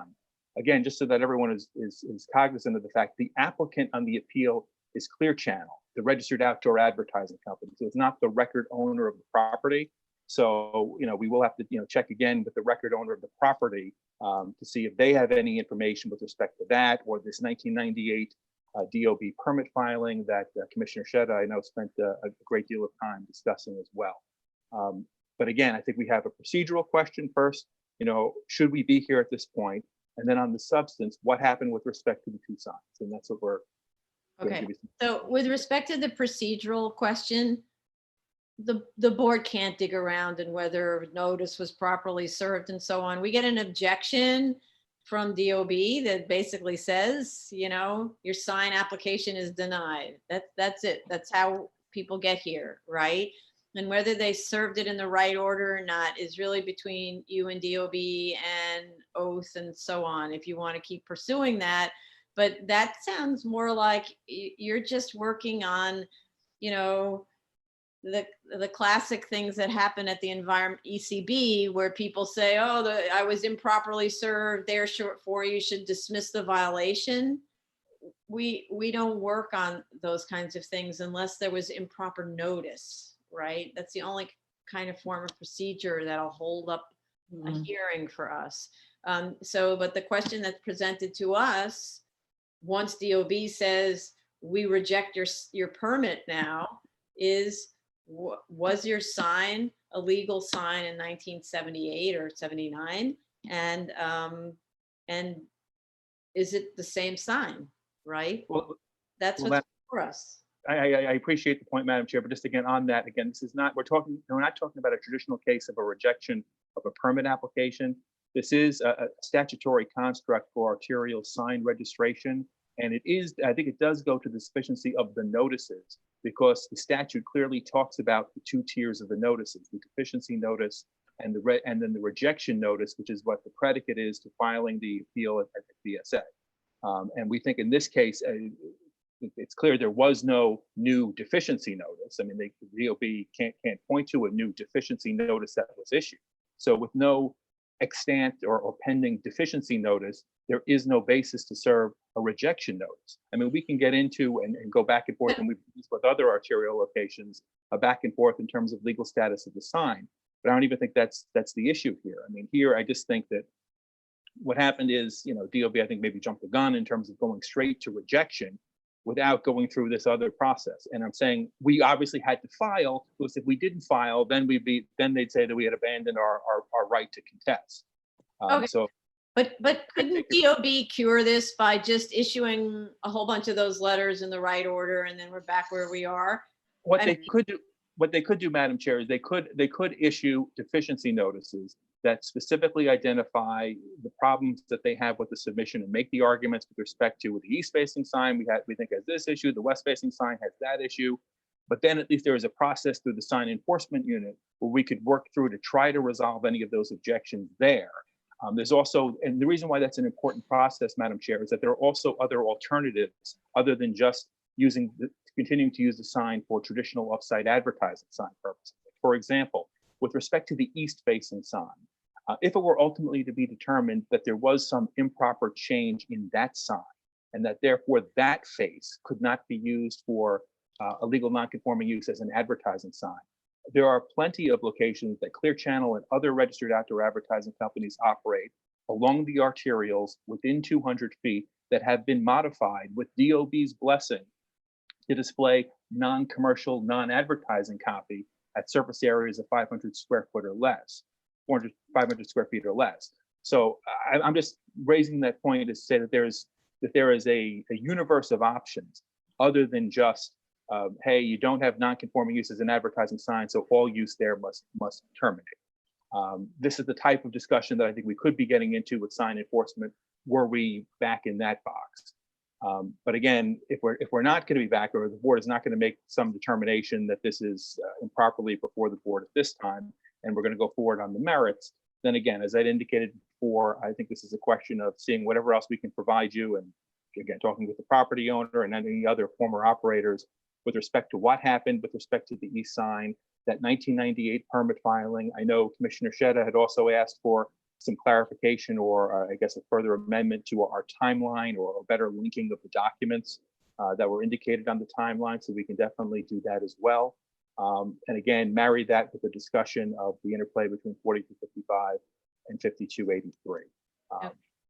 Okay, Commissioner Sheta has his hand up, so please, you're unmuted. Thank you, Chair. I just want to say that this case was postponed 3 times before. And I recall that I did hear from the PM on that case that we're waiting for a submission from the owner.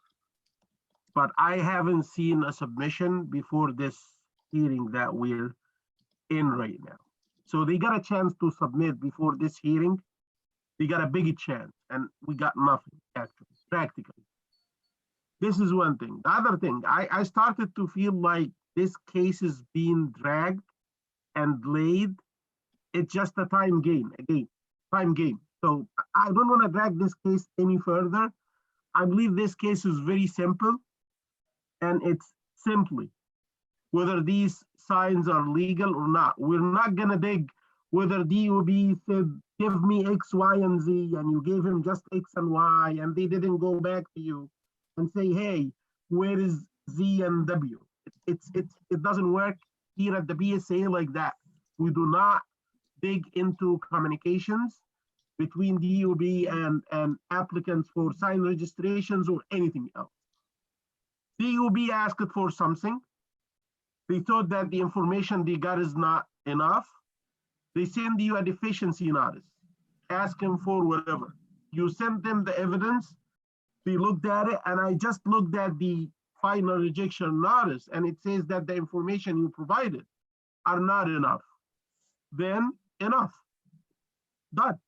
They denied your request for registration, and here we go. You're at the BSA, and you got a chance to submit for really long time, and what we have is what we have. We're gonna look at it and decide based on that. I appeal to the chair not to drag this case for a long time. I do want to point out that this was originally scheduled for hearing in October, Yes. October 29th, then again in January 14th, then again March 17th, where we did hold a hearing. So in spite of COVID, we held a hearing for March 17th. So we need to move on. And if the sign owner couldn't come to some agreement with either DOB or Oath about the procedural question, then it's time for us to look at the substance. I totally agree. I So- believe it should be a reason for the DOB to say no good. We're not taking the registration for that. And I urge the DOB council to respond to that. Right. Okay. I'm going to recognize Commissioner Shabeta, who had his hand up. Thank you, Chair. The fact remains that this case was brought here by the applicant. It chose this venue. It chose us to review this fact, the question that was asked. If there is a procedural defect, I think he cured it by bringing it to us. That being said, I certainly agree with Commissioner Sheta. This is not an uncommon tactic in sign cases where delay because you keep having the sign up in the interim. I do want to move forward on this case. And as I said in review, things to me seem pretty clear on it. So I think you should address the substance rather than jump onto the procedure right now. Thank you. Okay. Commissioner Shanda. And I would agree with Commissioner Shibata on this one completely. And I also disagree with Mr. Kilduff with regards to the west-facing sign not being increased. When I look at the Google Street View map, definitely, and compared that to the 1978 photos, it has increased by 1 grid. I'm just measuring by grids. It is the current Street View shows, this is the Incredibles 2 sign from June 15 Pixar photo. It occupies the entire grid length. Whereas when you look at the 1978, there is 1 grid that is missing. I mean, it's short of 1 grid. So definitely the size of the west facing also has changed. So I will disagree with that. It assumes it's the same grid, but the sign size has increased, and you cannot do that. no, what I mean to say is, let's just say, for argument's sake, that 4255 did not apply, and the structure was changed, and the grid was made smaller, and you count the number in the grid. It assumes that the grid width is the same between 1978 and today, right? But whatever, we don't. Yeah, fair point.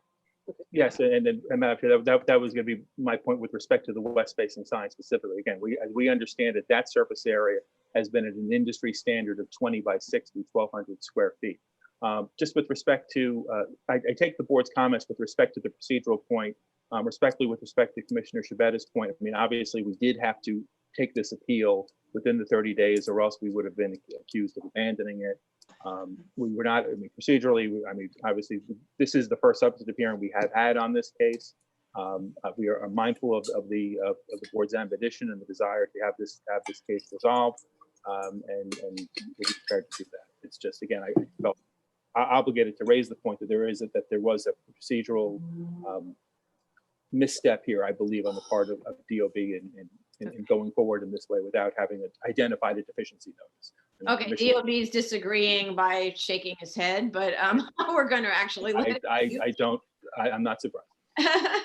Okay, so I'm going to unmute Mr. McKiernan. Kernan. Wait a minute. Sorry, it's not responding. There you go. Yeah. Thank you. Good afternoon, Chair and Commissioners. I do want to address the substance as well, but since you spent so much time just now discussing the procedural issue, I do think this is actually quite simple. Neither Article 502 or Rule 49 require a deficiency notice from DOB to reject a non-conforming sign from the inventory. I think Mr. Kilduff does not cite either any specific provisions in Article 502 or Rule 49. I think there's some confusion because here the applicable Rule 49 provision is 4916, which only requires that DOB, quote, review the evidence submitted and accept or deny the request within a reasonable period of time. And I don't think there's any question that we did that here. I think the confusion is 4912, when there's an application to register an OAC, which is distinct, that does require a deficiency notice articulating the deficiency. But 4912 is not applicable here. 4916 regarding non-conforming signs being added to the inventory list is the applicable rule. So there was no procedural deficiency. And I think another thing to think about here is, and the commissioner got at this, is what would the relief be if this were remanded? It would be an opportunity for applicant to present this case, to present more evidence. But 5 years has gone by since this was first litigated at oath. I submitted my written submission in October, which I think about as articulately as I could anyway, articulated the deficiencies of both signs here. So I don't know what would be the purpose at this point of going back and issuing deficiency notices, which are not even required in the first place. They're a courtesy.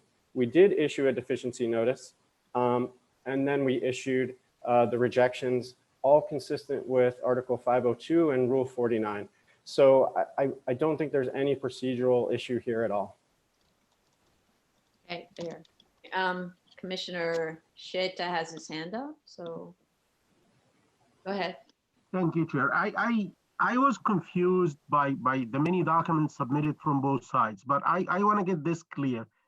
What is the DOB position exactly? Is it you denied registering these two signs because, number one, because the original permit permitted 80 by 31, one sign, and now they are two, or because there were two signs originally permitted back in 1940 or 41, and it was an alternation that was done that's resulted in increasing the service area of the two signs. And most likely this is done, as your submission mentioned, around 1998, late 1998 or 9, something like that.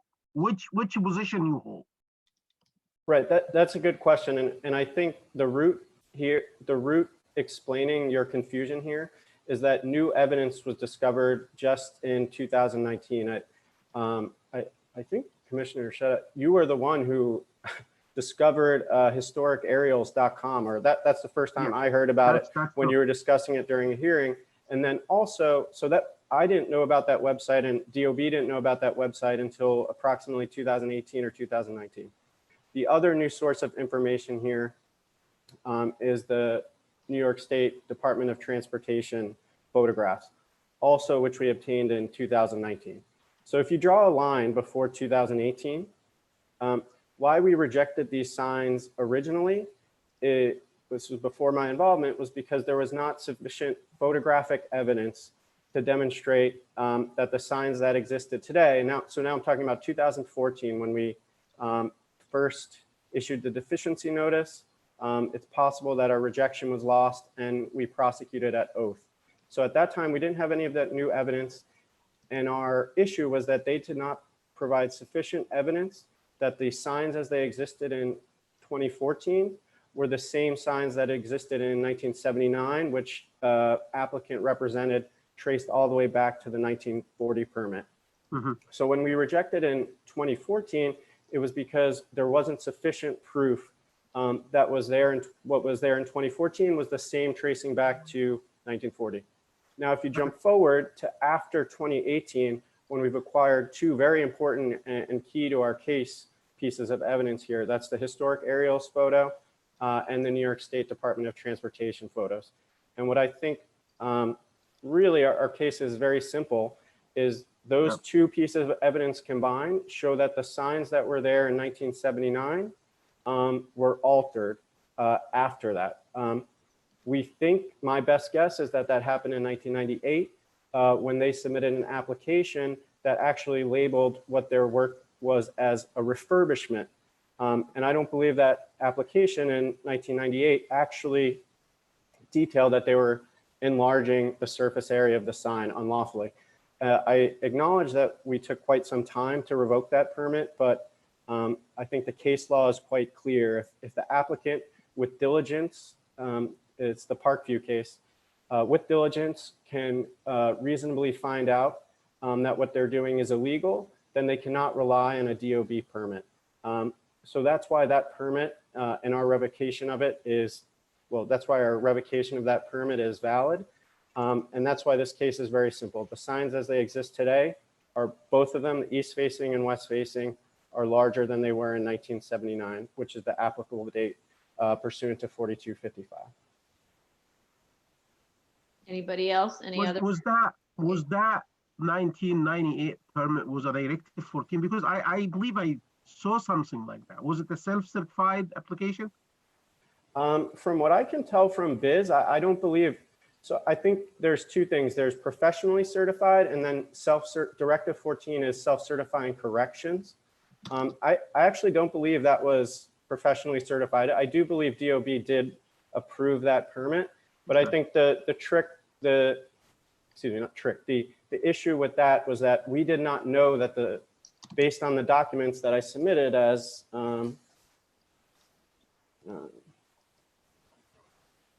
Yeah, Exhibit B, it was not clear. I think DOB erroneously approved that application because we were unaware based on the application documents that the surface area were being increased. So that's why that was, it was reviewed, I believe, and received plan exam approval from DOB, but we were not aware of the faults with the application. That's why we revoked it 13 years later. Okay, thank you. Oh, can I add, I'd like to add one more point, Chair, and Mhm. that's with respect to 5283 and 4255. Mm-hmm. And I think the key phrase, and this is why in my papers, I cited both 4255A and C, which is because if you start off, the very first sentence of 5283 says, in all manufacturing, except as otherwise provided in sections 4255. And then as you're right, it goes on to give the right to perform structural alterations. But in DOB's view, the more specific provision controls, and 4255A says that structural alterations may not be performed on signs within 200 feet of an arterial highway. Mm-hmm. Okay, thank you. Thank you, appreciate it. Any other, Mr. Kildoff, you want to respond to that or no? You don't need to. He's muted. Oh, you're muted, sorry. You don't need to, even if you're muted. Okay. No, obviously, I'm not. I won't go. To everyone's great relief, I won't go back to belabor the procedural point. Good. And then on the yes, and then as to the substance, I mean, again, as the point I indicated earlier, at least with respect to the west-facing sign, it is not our understanding that there was an increase in the surface area of that sign. Again, there may have been some issue with respect to the east-facing sign, but not with respect to the west-facing sign. Okay, but you're going to provide us with supporting documentation for that statement, right? Yes. Okay, good. Okay. Any other commissioners, any other comments from commissioners? Wave or indicate with a blue hand? No other comments. Okay. If I could just add one more Yes. point, which is, I think we were discussing the west-facing sign, and Chair, you pointed out my analysis of it expanding approximately 13% depends on it being the same structure because I basically counted vertical. But if, as we believe, 4255A applies, they lose either way because either it's expanded or they change the structure, which is prohibited. So either of those explanations mean that it violates 4255. So neither of them would help them here. Right, understood. Okay, great. So then we will go to see if there's any member of the public who would like to speak on this.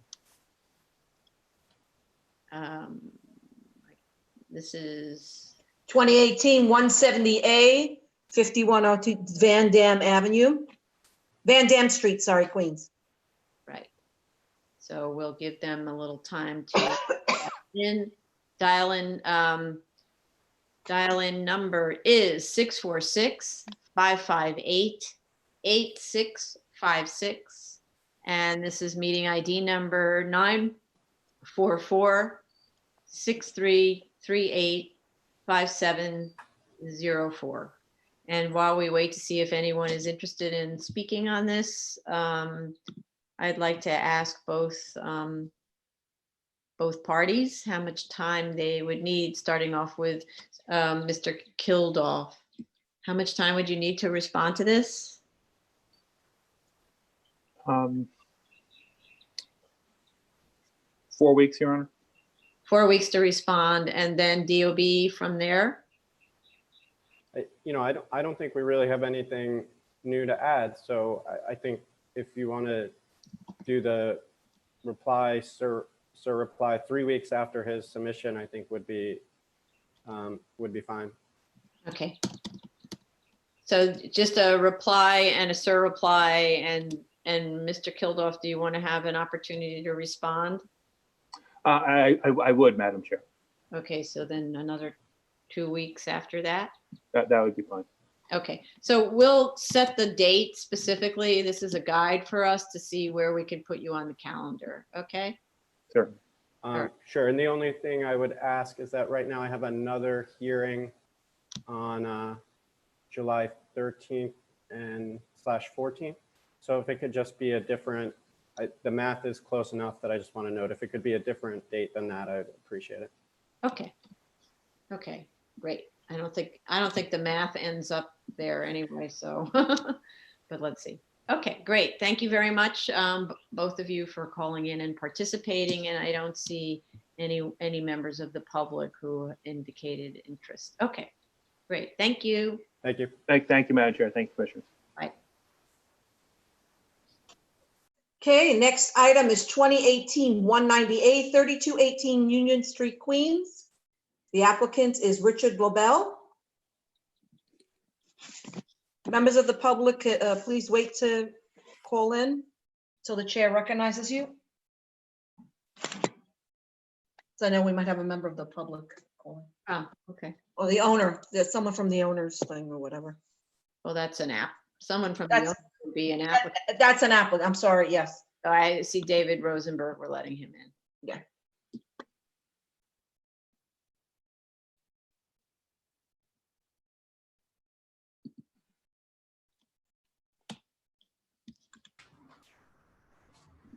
When you can hear us, Mr. Rosenberg, please state your name. David Rosenberg of Sheldon Lobel PC on behalf of the applicant. Great. Okay. Yes, I'm expecting Richard You're expecting Richard Lobel as well? Richard Lobel as well as someone from the applicant. Yes. Okay. Should we could start and we can let them in as they call in, unless you were having Mr. Lobel start. I was going to wait for Mr. Lobel to start, but we can. David Rosenberg. So you need to turn off your YouTube video. Yes, my apologies. Okay. Do you want to start? Because I don't know how long it's going to take for them to dial in. I don't see them. Sure. David Rosenberg of Sheldon Lobel PC on behalf of the applicant. Good afternoon, Madam Chair and Commissioners. We heard the board's comments from the review session earlier, and just a few things with respect to the board's questions about the substantial expenditures. We will go back and try to obtain some more documentation from the current project architect about the nature of the expenditures. As we noted in our statement of facts, the applicant here purchased the property in 2016 out of foreclosure. And despite best efforts, including reaching out to the referee of the foreclosure and trying to pin down a representative from the prior owner, we were not able to ascertain specific expenditures made. But we will, in the application materials that the board has, I believe it's number 15 in the application, there's an affidavit from the owner identifying what work was done, but we will work with the current project architect to determine, to specify with a little more detail what work has been done and what work, if any, needs to be redone. Right. So I just want to interrupt on that one. The so-called, I call it a so-called affidavit because it really does not do what we are accustomed to seeing, where you go through the trades the way that the cost estimate does. There is a cost estimate that was submitted later, which we mentioned had no cover letter, so we actually don't even know what the cost estimate is for. But normally what it does is it goes down through the trades and indicates what percentage of work is in place by trade. And that way, even if you don't know, I mean, I see that probably the prior owner was an owner builder, keeps different kinds of records. The costs are very different when there's an owner builder, but you could use, and I'll defer to Commissioner Otley Brown, you can use the I suppose it's the 2009 costs estimated back or discounted or something to determine how much money is in the job and how much money is not reusable in the job because it decayed. So I'm going to unmute Commissioner Otley Brown because she gets specific on this. Okay. Yeah, I believe that the substantial expenditures should be in $2009 because that'll form the basis for your discussion of the loss. Because if you use $2020, you're going to inflate the loss and also inflate the amount of expenditures that were actually made. So I just think you should go back in time the best way you can. And I'm sure the cost estimator has a way of discounting the present back down to $2009 to give us an idea of what was actually spent at the time. That accounts for all of the work that was done. And I do agree also with the chair that it should be an itemized list. And we've seen spreadsheets that literally will list, for instance, foundations. It'll say, 75% complete, total cost 100,000, amount incurred or spent 75,000, amount left to be paid or to be charged 25,000. And it will literally list all of the different items that go into the construction project and then give us a total at the bottom, averaging out all of your percentages and then giving us a cumulative total of everything that has been spent or incurred up to the threshold date of 2009. Right. Yep. And we will do our best with our professionals, the cost estimators and the current project architects to get that information in place in the format that the board is asking for. Okay, I just want to add that Mr. Lobel just joined us. Please, I think you're unmuted. Yeah, you're unmuted, so feel free to speak. And then there's someone in the waiting room who may be one of your clients or the architect. 516 and yes, that is, Madam Chair, that is the representative of the applicant. Okay, so that person's been admitted, and when he can hear, he or she can hear us, please state your name. David Manish. Okay, thank you. All right, continue. Yes, this is David Manish. I'm the owner of the property, and we've been owning this property for past almost 4 years. And as you see, we're paying high taxes, around $50,000 for a building that is not usable. And the building, basically, interior-wise, everything, the flooring and everything is in good condition. It's a concrete flooring, and there is no problem with the structure. Only thing during the past few years, there was a kitchen cabinet, the tiles, and all those things was damaged, has to be replaced. So basically, the building, as far as structure-wise, is safe and sound. Getting worse and worse. Okay, so that's interesting, useful information, because when, I don't know if you heard the first part of our comments, we would like you to go through that cost estimate that you provided later and indicate that it needs to be done in $2009. So you take a discount or something for 2020 to 2009.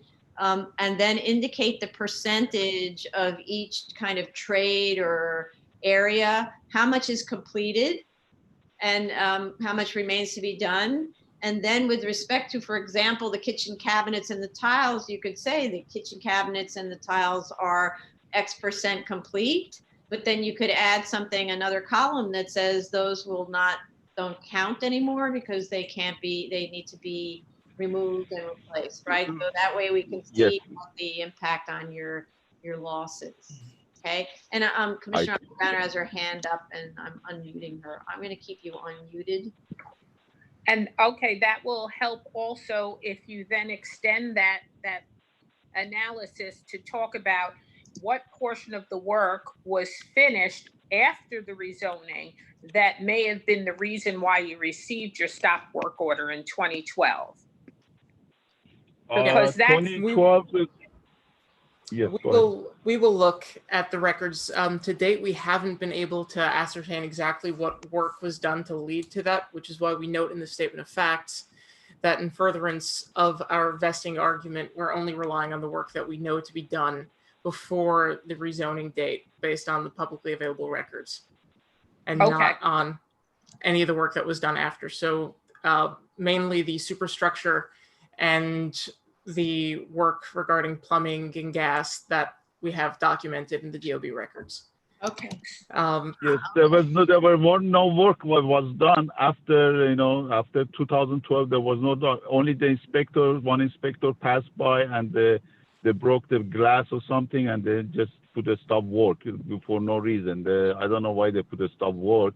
Maybe because the permit was expired and they put a stop work. I think that's the case, David. It's Richard. So again, Richard Lobel, Sheldon Lobel. So once the permits that were granted by DOB expired as a matter of law after the 2-year expiration date, then any work that would be done at the property would not be pursuant to valid permits. So all that work that David Rosenberg indicated, including the plumbing and sprinklering work, was all done pursuant to permits, and then there was the lapse. So just merely relying on all of that work alone, and again, we can provide this in documentation to the board.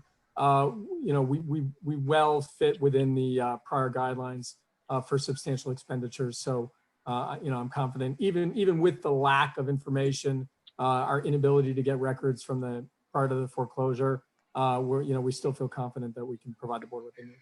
So if you're not going to rely on any additional work, then you just have to be clear then what work was actually done by the rezoning, and then count the costs that were attributed to that work, because that's all you're going to be considering in your serious loss as part of your loss. So if you're not counting the work as being completed, you can't then say in serious loss, the entire project that's worth 2.4 million has to be trashed, because the entire investment at the time that you stop your analysis was not the full 2.4 million, because I believe that 2.4 million is the cost to absolutely complete the building. Right. So, Commissioner, the serious loss factor would look at the differences between the R6 and the R5D and would demonstrate the serious loss that would accrue to the owner were the board to impose an R5D zoning district. So in item 23, as was submitted, which was a zoning analysis sheet submitted by Jerry Caliendo, there was a demonstration, which again, of course, when we resubmit, we can do in clear form to the board, which demonstrated that were this to be an R5D building, the yards would have to be, the side yards would have to be increased. The height of the building would go from the existing height of 52 to 40 feet. We would lose more than one floor of the building. So that I think would be the serious loss that would accrue, and that we would document to the board. Because in addition to that, it seems as if the entire building would have to be demolished, correct? Largely, yeah. Yes, So when you quantify that, quantify only the portion that actually was built before the threshold date. That's fine. Since that's all you're including, that's all I'm saying. And I'm not saying you can't meet the threshold. I'm just saying be clear that if you're only counting the 70% of work that's done prior to rezoning, then you could have only lost that 70% of the work. Right? Yeah, I mean, we've obviously, and the board has decided upon vesting cases where vested rights accrued based upon 40% of the foundations. So here we've got a building which was completed as far as the superstructure was concerned. So we're confident we can make the finding. Yeah, I'm confident also. It's just a question of creating the accurate record. Okay. That's all. Fine. Thank you. Thank you. Okay, one question. I have one question regarding the cost estimate. I want to be clear on that. Who that you can, from who's going to be this cost estimate? From as an owner, or you need a professional, or you need the architect? Who's going to give you that estimate? If I could offer something, Commissioner Otley Brown and Chair, I've talked about this with Jerry Caliendo prior to the hearing. He said that he'd be happy to provide that documentation. So if it's acceptable to come from the project architect, we're able to do that. Well, who provided the one that was submitted? We have a cost estimate that was submitted. Where was that one from? On March 11th. There is an existing cost estimate in the record. That was based, I think there was a question that was based on 2019 dollars.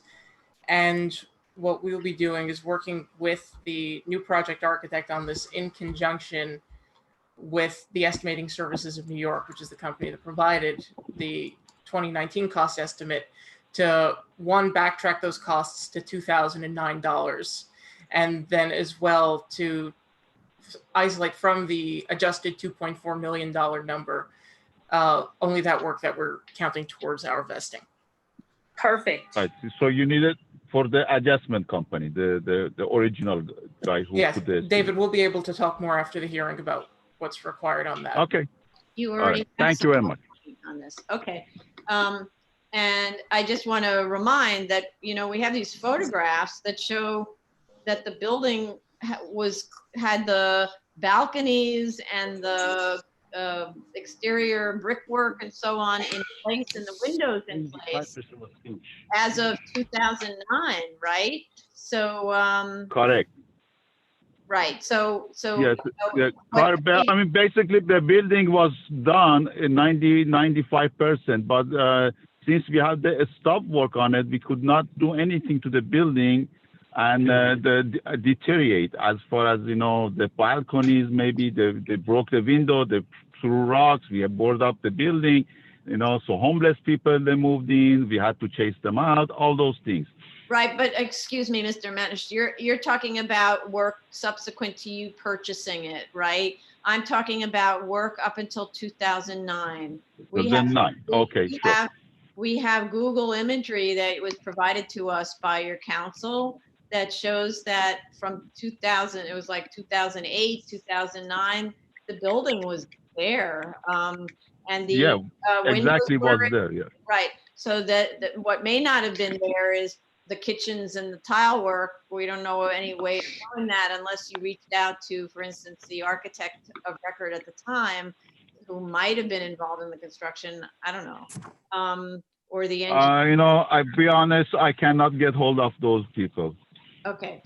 So it doesn't matter. But the point is, so you can't make any statement about interior work that was done, but you certainly can. It's more than superstructure. It's a clad building on the exterior with glazing and brickwork and balconies and at least some gas lines we see and so on. So we know that. Okay, so yeah, we don't want to make it too complicated, so we want to go easy way. So we would tell you what, I mean, basically, as far as the structures and the windows and all the flooring, everything that basically was there.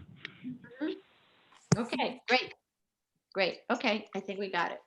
So I'm curious whether anyone, and fire department, I haven't been asking Chief Daly if he had any comments, but if you do. No, that wasn't the fire department. That was the building department put this the thing because of they broke the windows.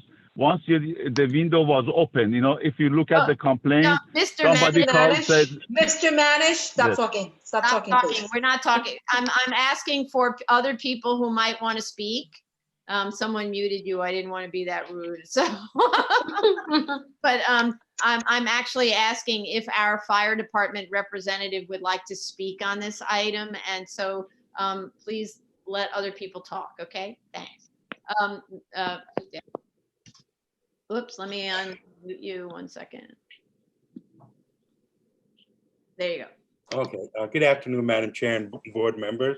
I did check the Google Earth images. That mark is made by the fire department. Usually they have a letter which designates why they had marked it. Unfortunately, this one doesn't have it. I sent an email to Borough Command to get more information. Once I have that, I will share it with all parties. Okay. So that's what for the owner, for Mr. Manish's benefit now. Okay. I asked the question. Thank you very much. Why is there that big square with the X on the front of the building that usually indicates the fire department, which the fire department puts on there, as Chief Daly explained, to indicate to firefighters that it's not safe to go into the building for structural reasons. So we don't know why it was put on, but fire department's going to find out why. Okay. And now I'd like to ask if there are any members of the public who would like to speak on this item. So we're going to open it up to calls from the public. So if Tony could read the item number. 2018-190A, 3218 Union Street, Queens, sorry. And if you would like to speak on this, please call 646-558-8656. And the ID number is 944-6338-5704. Okay, and in the meantime, ask Mr. Lobel and Rosenberg how much time they need. Madam Chair, I think that we could put this information together within the next 3 to 4 weeks. Okay. Okay, I can't promise that we'll be able to accommodate that, but understood that that's the direction. Okay. Thank you, Chair. And also, it's Richard. I would just add that we've talked in the past several weeks about vested rights applications where the owner was committed and able to proceed immediately. The applicant here is able to do so. They're anxious to do so. So whatever accommodations the board can make would be appreciated by the applicant. Mm-hmm. Well, we don't know if they're going to issue permit. We don't know when permits will be issued again, right? Sure. We're hopeful. Okay, great. So I didn't see any interest. Oh, wait a second. Let me just check. There's a number that went up. Okay. No, okay. I don't see any member of the public who's indicated an interest in speaking on this. So I think that's it. Thank you very much for calling in. Thank you, Chair. Thank you. Okay, so that concludes, oh, we're finished? Yeah. Okay, so that concludes the public hearing for May 18th, 2020. We'll resume tomorrow for the next public review session and hearing, May 19th, 2020. And those cases will be 2019 9BZ 468 Tar J Street, Staten Island, 2019 39BZ 23 East 4th Street, Brooklyn, 2-10 and 2019 193BZ. This is 218-222 2nd Avenue. It's the New York Eye and Ear Infirmary Hospital. And the new cases are 2019 263BZ 2122 Richmond Avenue, Staten Island, 2019 266BZ 1498 Clove Road, Staten Island, and 2020 27 BZ 403 Concord Avenue, the Bronx. Okay. Thank you, everybody. See you tomorrow. Bye. Bye. Bye.